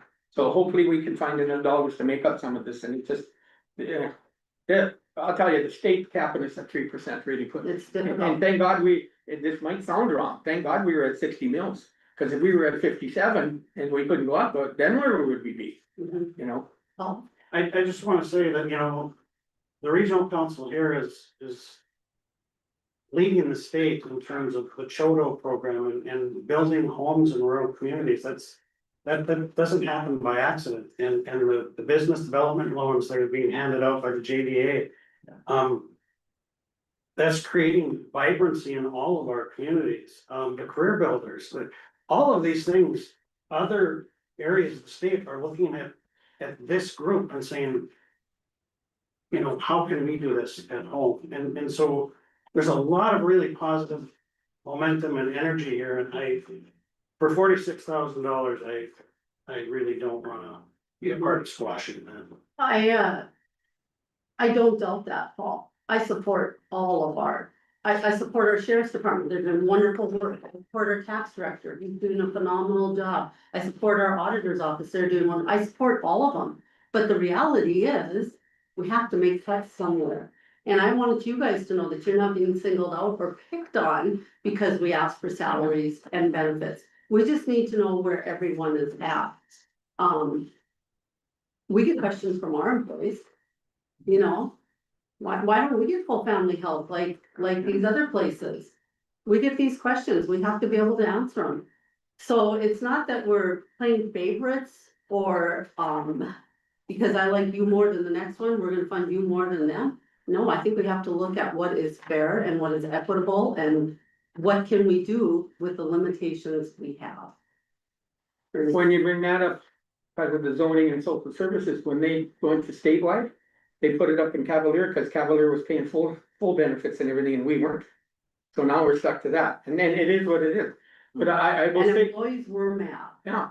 and rightfully so. I will say one thing to all the process and not knocking you. When everybody was calling on the library, I had a couple, 2, 3 people say, well, why don't you just, why is JDA and regional, whatever? And they were knocking a little bit, and I said, whoa. I said, I don't know where you're coming from. I said, they're a valuable tool in the county. And I said, cause don't go picking on them. You're asking me why we should cut the budget. And I said, that's our tough decision. But I said, I don't want you knocking somebody that's doing progress in the county either. And so whether you know it or not, I did stick up for you. And I believe in both entities and everything else. It's just the hard questions that we gotta look at as a budget. And to me, I don't know, hopefully we can come up with the 260. We're gonna have to, and that means cutting somewhere, and we're gonna hurt somebody somewhere. and nobody will be happy, but that's the tough, that's why we get to sit here, I guess. You know it, you're, so. Maybe everybody feels a little bit of the pain. I Yeah, mean, I don't you know. know, we might have to do a certain percentage. I don't know what we're gonna do yet, but we do need to look at it. Paul, So I'm just curious, what does it look like? And so they're asking for 46,000. And, we don't. We're analyzing salaries and benefits and. That's fine, I'm not questioning that, but how do you fix that? So they went up 5%, we went up, 4.5%. well, How last do you year they went up, quantify it? last year they went up 5% and we went up, 4. Because we only did a 2% COLA, so we've always been under. Okay, but. And we stop at a step 20. Do you guys stop at a step 20 or We does don't it? have staff. You don't They have, don't have steps, so they continue to get their, as long But as how the do you, board how do you approves fix it. that? I don't think we I can. mean, that's my point is how do you rectify it? How do you reconcile their 5% versus our? Well, I know how we could reconcile it, but I know it can't happen, but wouldn't it be wonderful? If all the county, everybody that was involved was on the same pay scale. And had the same COLA and had the same benefits, that would be the perfect way to rectify it. Well, yeah, in a perfect world, but that's just not possible, and we don't run these boards, that's the difference. I have heard though some counties though that say that the boards do go by what the COLA is set by the county, that's what the boards follow, that COLA. Madam Chair, can I just Yes. add one thing? One of the things I think that may be missing in this across the board comparison is the scope of work the regional councils had over the past 3 years has changed. We've received several major grants, we have some significant additional workload as a regional council the last couple of years, which is part of the thing that actually drove up some of our merit pay increases and some of our increases. When you look at our budget, it's increased overall quite a bit, so. Did you have anything you want to add to that? Cause I would need to add, look at it. like about uniformity, when I mentioned that we have currently 15 sources of cash projected for next year. It's been as high as 30. So when it comes to the uniformity you're seeking, we have local partners, we have regional partners, we have statewide partners, we have federal partners, we have private partners. So I guess we could spin the wheel on who we want to be uniform with, because they're all, right? And so we are in the, what was that? Pick federal? Yeah, I don't know. No, make a state. And every year it might wanna change.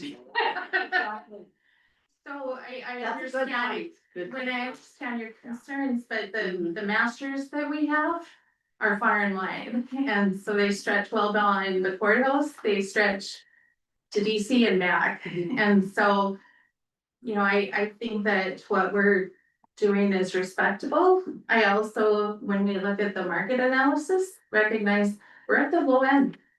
And so when we look at the comparables have to be like positions and like organizations. We're not at the high end either, let me guarantee you that. But that honestly is part of some bigger issues that, we are, probably there's such thing as place-based discrimination when we compare urban and rural salaries, that exists. There's all kinds of inequities, there's gender inequities, there are ethnicity inequity, there's all, so I'm getting off track here, but just to let you know that you're one cog in the wheel, and we have lots of cogs. Okay, all right, does anybody have anything else? All right, well, thank you very much for coming in today, I appreciate it. Thank you. Yes, may I want to? Yeah. We said how we do a preliminary budget and that's what we base, when at the year end, when we have everybody else's things figured out, we come back and review our own budget. Okay, So the things that you're concerned about will be board discussion points at the end of the year. okay, sounds good, thank you very much. Thank you.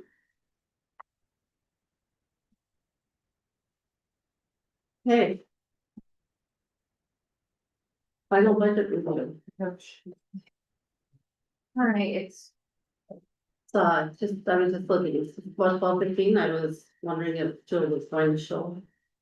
To speak for public comment. all right, I printed off the Excel sheet that I had sent out to you guys. I think you have. We can just go through. Rather than page through your binder. Oh, I but you do sure too. can page through your binder. if you- I appreciate this. So I just listed. Just the proposed changes at the front page and then. The Excel sheet is. Attached with every single line item from our county general budget. And the changes proposed. Suggested, I mean, you can. Just for a follow-up, when we do this, and it seems like the regional council, when they give us numbers, we're getting regional and GDA at the same time. Couldn't we just have one tab for both of them? Sure, we Make it can easier, combine cause I them. got some paper at JDA and some in regional, I don't know which way it should go, and just make one tab for both of them, and we can keep it all in there. Sure, And I don't care which one you want, but, Or Yes. maybe right by each other, I guess, it'd be. or yeah, Fund them different. not that savvy. we can combine them. I still got a slush fund, what about you? Todd's not here. Madam Chair, Yes, Dave. just for reference, I contact, Aaron Burst. I know we had a discussion about library and all these other funds cutting them. And Paul, your statement about it's the general fund, he said we can transfer those cuts back into our general fund to shore up the general fund on that 3%. Which I didn't understand and was somewhat questioned, but that's what he told me we can do. We can, That's what he said. Say that again, we can do what? Any of these cuts that we make to the other entities like the library or JDA or the regional, we can transfer those funds back to the general fund. I was confused on it, but he said, that's. When the legislature put that 3% cap on us, they said that's what you could do. I'm not sure I'm following you, but that doesn't sound right to me. No, That's what Aaron said. Christina. I can do more research on that. so if it, What I'm wondering is if he isn't saying, for example, instead of levying $100,000 in a separate fund for the library. You would make that $100,000 part of the general fund in the next year, but yeah, that don't make sense. no. It doesn't, but that's what he told me. Right, it didn't make sense to me either, because I said to me, that would be like, we would be, right, we'd be taking money from the taxpayers. Like, say we took the two and a half mils for the library, but since they only asked for 100,000, we just would give them 100,000, but 2.5 mils is worth, was it 133 we determined? So then we take that 33,000 and transfer it to the general fund. I can't imagine we could do that. Not only that. Is that what you're talking about? Yeah. But not only He that, recognizes that there's only a certain amount of entities that aren't included in the general fund. Yeah, but you can't levy that 33,000 for the library, cause that would be 2.5 mils. You can't levy that for the library and transfer it to the general fund. I don't believe that. you know what happened then? You and me, if we don't like them, well, let's cut theirs thing and so we can put it in our general, no, I can't believe that. But That is why. if he told you that, let's have Yes. Christina do some Check research on on it, maybe he misunderstood the question. Definitely You know. follow up, yeah. I sent him an email and, he wasn't getting back, so I called and he was able to, and that's the way we had the conversation, that's what he said. Yeah, get some clarification. That seems weird. Yeah, let's get to the bottom of that. I agree. Yeah. So Christina, on the front here, you said the highlighted ones, these were suggested. They're only suggestions for us to discuss. We can certainly look at other line items. Well, the one question I have here is, I don't see the, county administrator, 75,000. Okay, so that was still included into the budget at the very back page of the line item for the county general budget, so it's like the second to last page. County admin for 75,000 was approved. So that's still included. Well, we know we couldn't do a county admin for 75,000, so. But our numbers were wrong, weren't they, when we put it, we said 175 and now we're at 75. Yeah, so when I did the math by hand at the last meeting and I miscalculated. So the county general budget only got approved for an additional 75,000, not 175,000. So I guess my question is, should we be adding that county admin for 75,000 to this front page of suggested reductions? No, Think about it. Tell me how you really feel, Paul. Yeah, I guess that's one of them we can look at when we get all the numbers, but. I guess what I would say is, Excuse me. even at 75, we could add someone later in the year. Or we could, if we don't add someone in 2026, we'd be that much closer to that salary for the 2027 year, but. In So- my mind, I think we could add someone later in the year, and still stay within that 75,000. I also wouldn't be opposed to adding the 75 that was, or the 100,000. I would even be satisfied with adding an additional 75 and finding $75,000, attempting to find $75,000 more worth of cuts. To fund that to 150 rather than 175 that we originally proposed. We're looking at trying to cut 260,000 and you wanna find 75,000 more. Wouldn't say I want to, but this was a clerical error that. Yeah. I'm just saying that's an option. Yeah. Or hiring someone later in the year is also an option. Or another option is adding it to the suggested cuts. That would be the third option. And if we're short, we can always cut our benefits some more. Yeah, there you go. I don't wanna go there. You know, you guys. The insurance committee comes to this commission with a recommendation, I know. and but I we don't followed agree- it. But I don't agree with it. Well, and you voted And neither against do it, our employees. and you voted against it, so let's move on. I mean, You know, you look at me when you say that, like, that's my fault. You're the one that's pushing for the administrator. And somehow you're tying the fact that we cut. Insurance by 35,000 directly to the administrator. Nothing else is affected by that, just that position. No, it's not. But yet you keep tying it to that. You can take it any way you want, but that's Yes, the way it okay, is. I will. And that's the way every one of our employees see it.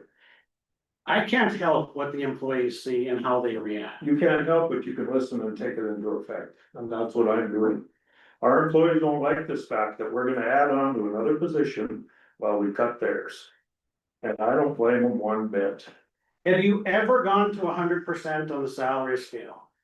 In Which terms of, organization? have you ever done that in your time here? No, Okay, well, are the employees complaining about that too? Cause it happened Yes, this they are. year. It happened this year. yes, they are. That's why we do market comparisons. and I would say we have gone to 100% on some of the positions in the past. Some were actually over 105, 105, yeah, one thing I wanna say, the cut to insurance was actually 50,000, not 35,000, it was 35,000 in the general Yeah. budget. But then you have to add in 15 in the highway budget, right, so around 50,000. The other thing I'd like to add to this gentleman is. It was really hard timing, right, I mean, with the insurance committee, the decision, at that time, we were told we were looking at 300 to 350,000 being over in the general budget. And that insurance decision had to be made by August 29th, I believe. Yes. Yeah. You know, so it's terrible timing, right? Because maybe if we had till September, end of September to make that decision, it'd possibly be a different decision, possibly. So I think we just need to remember those two facts. Amy. And as being part of that insurance committee, I know the goals are that we are going to be looking more closely at not just a blanket. We want to really dive into what are our employees actually using. Is this what benefits us the most? Do we have other options when it comes to plans that could benefit, you know, more of our employees, not just looking at one plan and saying, well, it only benefits this percentage. Why wouldn't we want to be sure that we can save money potentially, but improve access or looking at costs that could help more employees. We don't know that. My other piece, we don't, as a county, this county administrator thing has been just, oh, it's something we can't, and we have department heads that are totally against it. Change is hard and people don't know, but you don't know until you have it in front of you. You don't know until you see a job description of what they could do. Like Ernie said, do we apply for grants? We're always talking about, we're up against the wall with, what if we had grant money that could assist in some of this budget? We don't have a clue what it could do for us, and I love the thought of maybe it's a halfway through the year or a part-time position, but you don't know until you try. And have them utilize and be a benefit, instead of fear mongering, worrying about what they're gonna do that makes it worse. Dennis, I went through this whole grant deal with soil conservation, and that was one of the reasons that they hired one of the people that they did, because he could apply for all these grants. And all of a sudden, the money was gonna be coming. Maybe it's different with the administrator, but I would like to see what Nick Ziegleman has brought into the city of Grafton in the way of grants. And if it's there, I'm good with it. But I'd like to see the meat on the bone before I go, yeah. Or efficiencies, I mean, from a perspective of there just is a piece of, I brought this up before, but you know, our dispatch center. It's something that when we're in charge of portfolios, I do not believe that as commissioner that we should be running these departments, or that we should be the ones figuring out what's happening on the day to day. That department continues to sit one person down, and I just have told Crystal, come to the commission, because you need to fill that, because we don't want you running. But that falls on me as portfolio holder. It would be very nice to have someone to work with. And when we think about portfolios and who you're working with, if you're working with a department head, don't tell me there's not a conflict of interest. I mean, if I was the department head and I was working with a commissioner, I'm sorry, but that's innately how we're born. So our desires are gonna rule. We're not gonna be looking at things extremely just level field and being an in-between that can help see it on both sides. That's just reality. That's not a negative to anyone. But I believe we need to try it. well, So Christina, on this document you just gave us. Yeah. So it shows total adjustments of 269,767. Does that get us below the 3% cap with these particular adjustments? yes, Okay, So, I got a question. So these are just suggestions, so let's say, and I know Danny's got a passion for the benefits and I started doing it and everything, and I'm not picking on health insurance. Let's say if we cut something and all of a sudden found 35,000. I'm going back to the cap, you know, we can go down but not up. But this isn't a separate line item, so we could actually put that back in, right? Am I wrong? as long as our total number doesn't go Right. up above our Yeah. preliminary, we can change. So if we could find some, and I'm you're just, talking about going back into health insurance though? well, if we find our cuts and we say we don't have to cut that 35, it says 35,000 on health insurance. Yeah, we already made the deal with the health insurance company, that's why you have to do it. Oh, by- yes, I you have forgot. to do it by Yeah. that certain date. Yeah. So we can't rectify that. Yeah, that's, It's kind of a contract. But there is continued work that Yes, was said yes. to continue working on this for next year.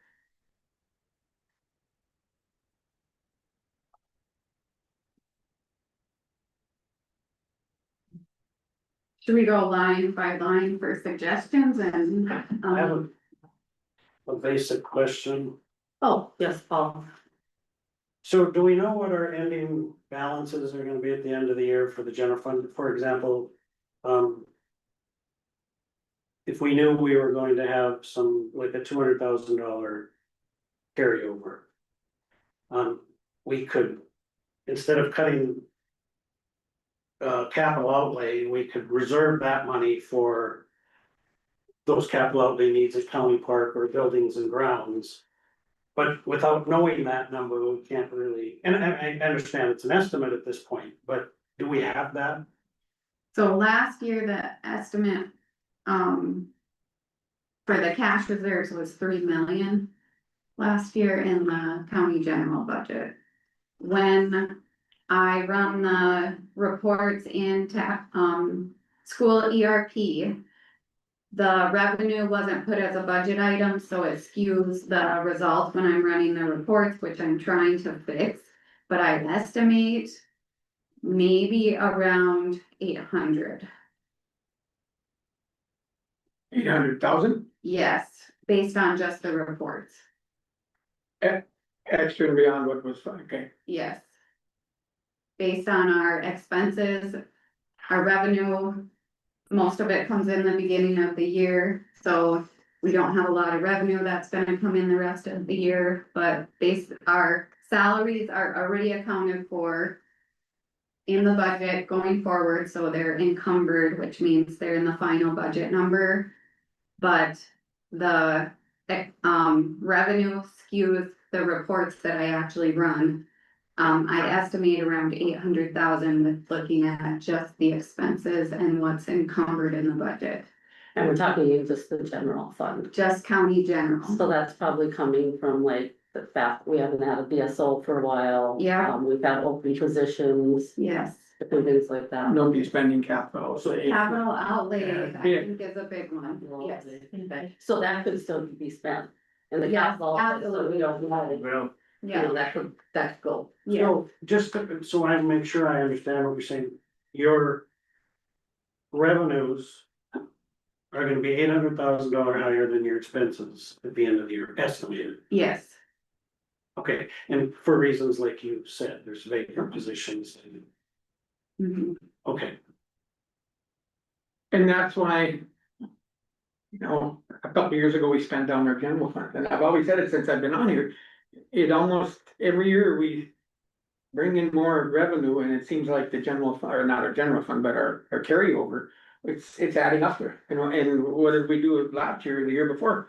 Well, let's spend some of that money, spend it down.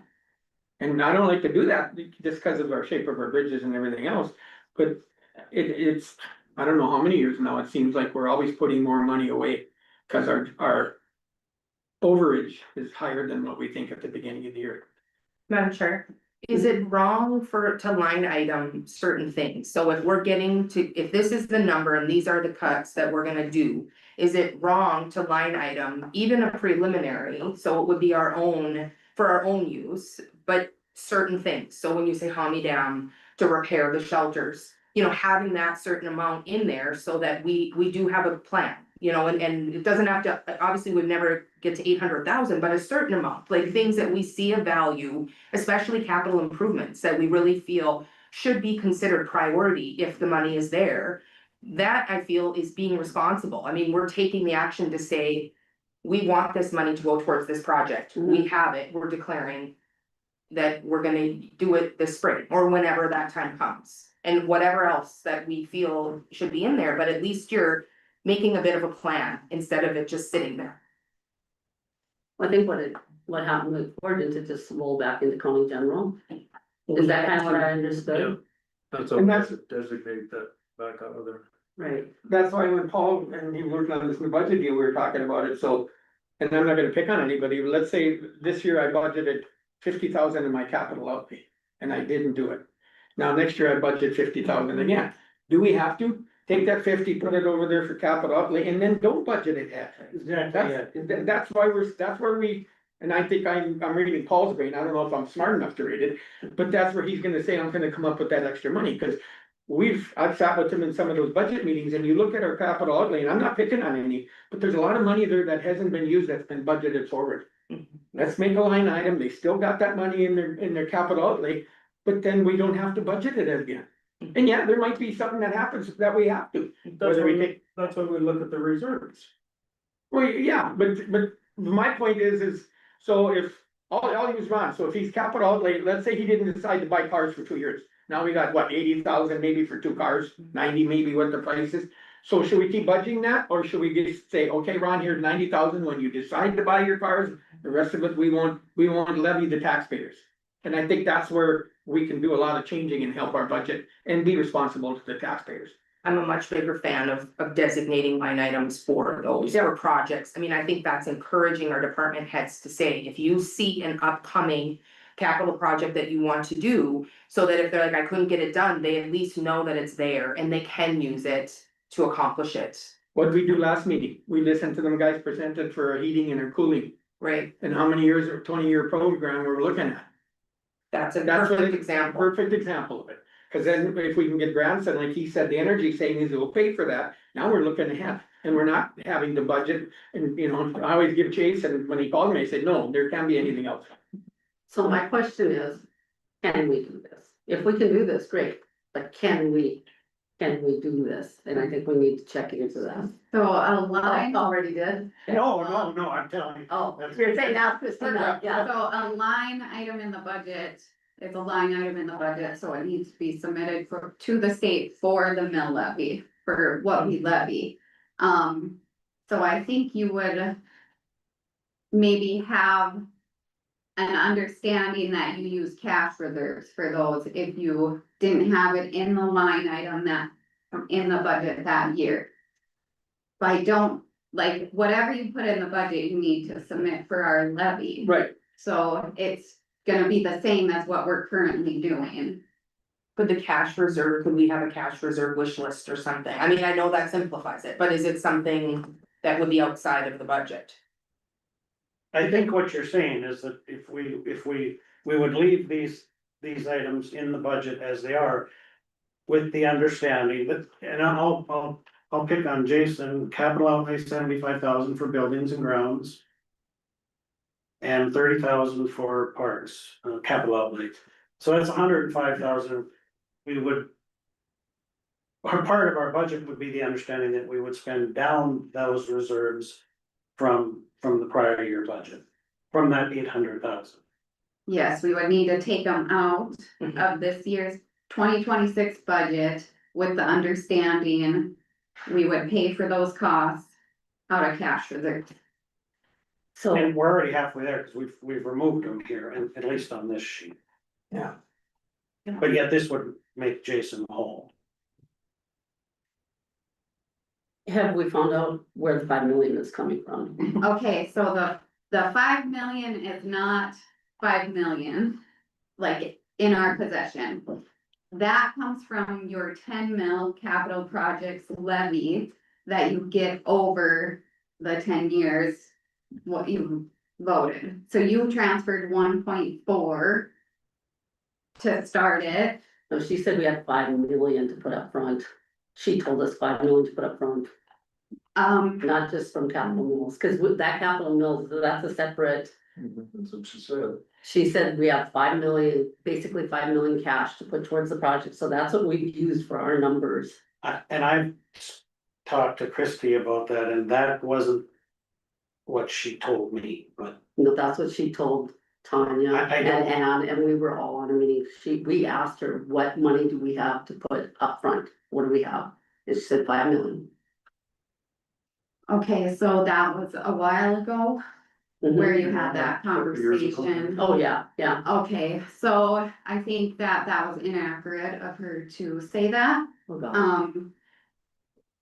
And that the capital projects mill is what is designated for the jail, and that's that 10 mil levy that was voted on, that we're levying. And we'll be at 5 million in there in like 2027, I believe. So. But I do think that you can, as a commission, you can designate other funds available. Excess, you know, cash reserve. So let's say we come in 800,000 and we don't need it. Did we take the 800,000 over this year and slap it into the that line item? I we do think need, you only need can. 105. Well, you Yeah. buy it. No, but that, I'm just using that as an example, cause I was Yes. understanding that the 5 million was someplace too. I don't know where, but now we've got a. I don't wanna say major problem, but we've gotta get that built up to 5 million. So, Paul, How many years have those capital mills been levied? Is this gonna be the third? isn't this the third year? third for sure, maybe It's four. before, Well, I'm glad I'm not the only one getting old and can't remember. I think I was on when we voted, it'll be 3 years. In 3 years. Yeah, This will be the third year, I believe. So I think so. I think it's 2026 is the third year. I believe so. So, And she may have been, I do know when we talked about the 5 million, that she talked about some of the capital project, because we had designated that, right? Yes. I just didn't know it was through 2027. so This, if you use 670,000 as the value of mill times 3 years, that's 2 million, plus the 1.4 is 3.4 million. After the 2026 budget, Mhm. and unless there's something else, I thought there was some ARPA funds. Well, that's what I. There are. Yeah. And what about the HVAC, did that include? Cause we had HVAC amount set for, That was included. That was the capital project fund, I don't because we know, had to designate on the capital project Yeah. fund what it was gonna be used towards. I'm not adding anything for ARPA funds, so whatever those I were. think it was 2.4, wasn't it? But Yeah, we spent down some of it. So I think our balance is only 1 point something, our balance of our funds, because we. But we could use that money too then. Right. Yeah, so we're not. Maybe it's just, we've got the money, but it's in about 4 different places. yeah,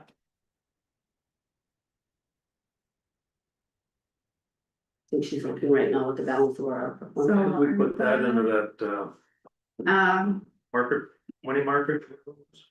No, that would not. It's 37,000 at the beginning of the year. We transferred out that 1.4 million went into the capital projects. that was the So that's already Yeah. included in there. Yeah, that transfer out happened in 2024. That's the only transfer into the capital projects Yes. fund. Yes, and then there. and then we Well, have that's transfers. ARPA, and he's Yeah. saying that, Todd was saying that was our carryover, right? In the paper, wasn't he saying it was our carryover, but it was actually our ARPA funds? Yeah. It was not carryover. Yeah. Yes, that was our funds. And the only transfers, other transfers are the levy tax dollars into the fund. But the HVAC is designated too for that, right? Yes, That was it's 5 million. right? HVAC and jail project Yeah. That's not an additional 5 million, that's all this. combined, yeah.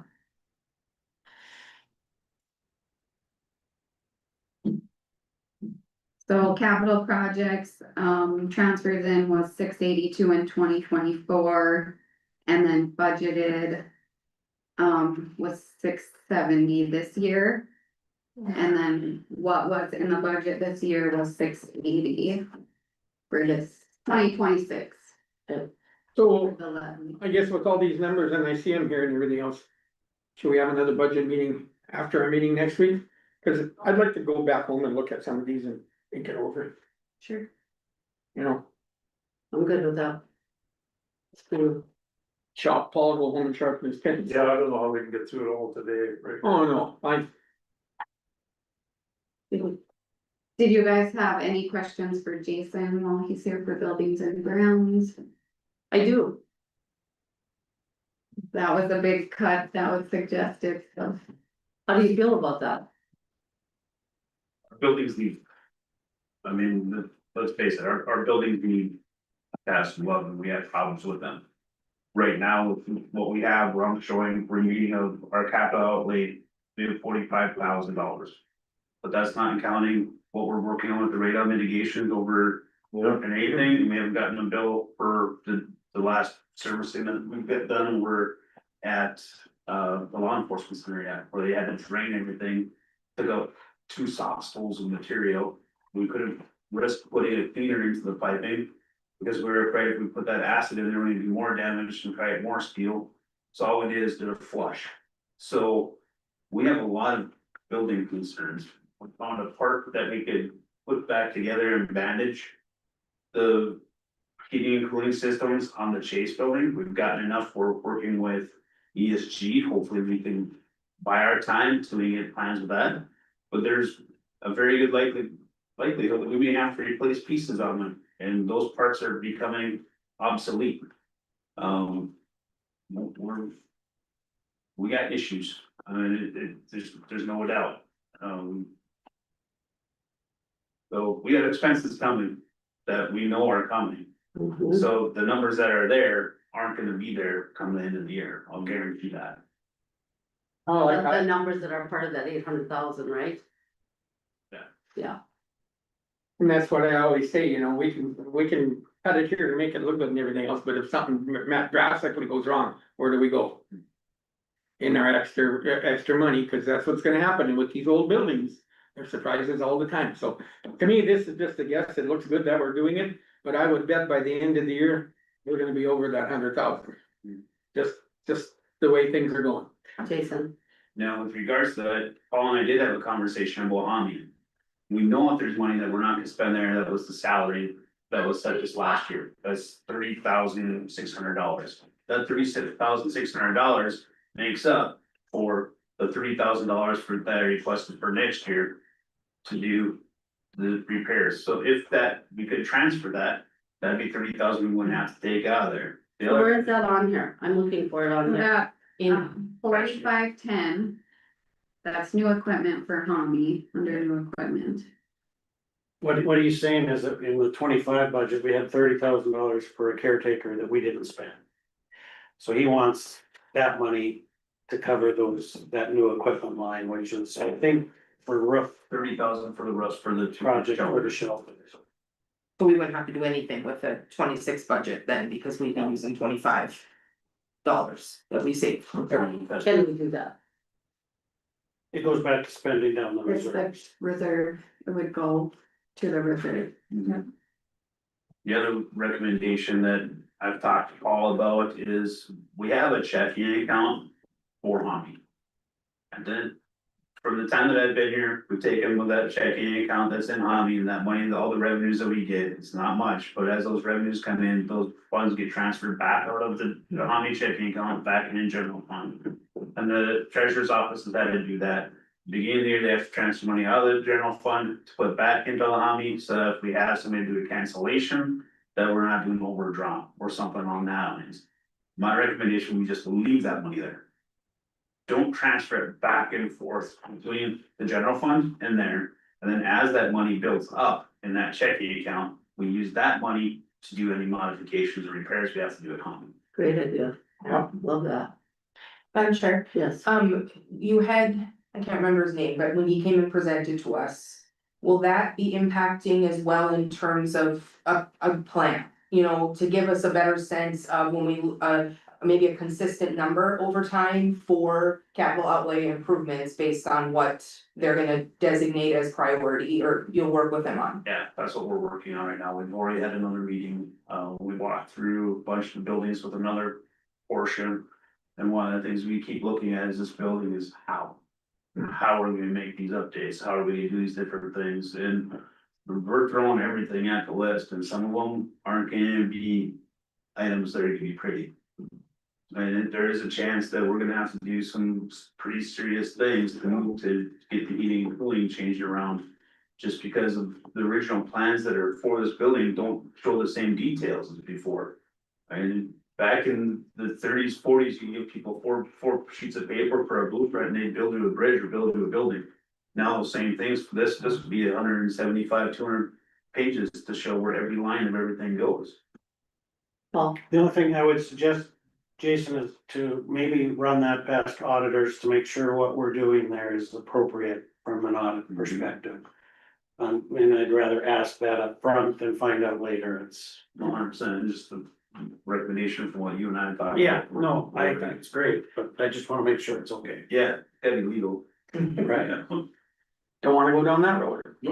so then as far as your other two items, the buildings and grounds, decrease of 25,000 and capital outlay, a decrease of 75,000. The big capital outlay is for the washing and tucking for the courthouse. We have water that's falling out in between so it's something that we really need to get on and push and move that forward. So if we take that 75,000 out, we're not gonna be able to do it. So is that what the commission is okay with? No, we would be able to do it by spending down reserves. I think that I'm under the last. Is there a possible way to pay part of the bill in this year's budget cycle? Maybe. You'd have to have it under contract and those different things, and then that gets to be a sticky thing too. I think we did that one time, we got our fingers slapped, if I remember right. Cause we had money at the end of the year and we sort of did it, but then we found out that maybe we shouldn't have done. Okay. I checked into it, It's just something's ringing the bell here that we tried that one time and they didn't really like it. I don't know if that's possible or not. That'd be the same with the auditor. Yep. The question. I've got an appointment in Grand Forks. so Okay. I think looking forward to it. It's fine, we can wrap it up. Any other questions, or we wanna study this? Let's set our next I one. was gonna say, you can do that after the meeting next week, what are you gonna do? So 1 o'clock on, or 12:30 on the sixth. Oh, I just brought it up, maybe somebody can't make it, I don't. I think we talked We did about, talk about meeting Yeah. after. the yeah, cause I have it meeting listed next already. week At 1 or 12:30. Well, the only problem is that it depends on how long our meeting is, right? I hate to, if we're done at 11, I hate to wait till Right. 1. That- What, can't we Can just, we set the time after you see what the agenda is like? Sure. We've got a 2 weeks, so we don't wait for public notice. The budget. no, I don't think so, do we? Well, we'll know Thursday what the agenda is like, so we could, Well, do you have to set a time? Just put in your agenda when you put it in the paper up here, budget meeting 1 hour after commission meeting's done? Half hour. Huh? Well, I'm just using an hour as an Yeah. example, but just, I mean, you're not really setting a time, but. Can we add it to our meeting? We've done that before. You just put it at the end of the meeting, As say a topic item, budget, budget, budget overview or whatever. Yeah. and not do it at the separate. Yep. meeting? add it to the agenda. Yeah. That takes At care the of end the of break. the, Okay, okay. The only other thing I would add with him in the room, we will have Chris Larson's contract will be up in January, about 6 months. So I think that's something we should consider, you know, for the 2026 budget, as discussion. Yeah. Point. Well, I. Okay, all right, sounds good. All right, nothing else?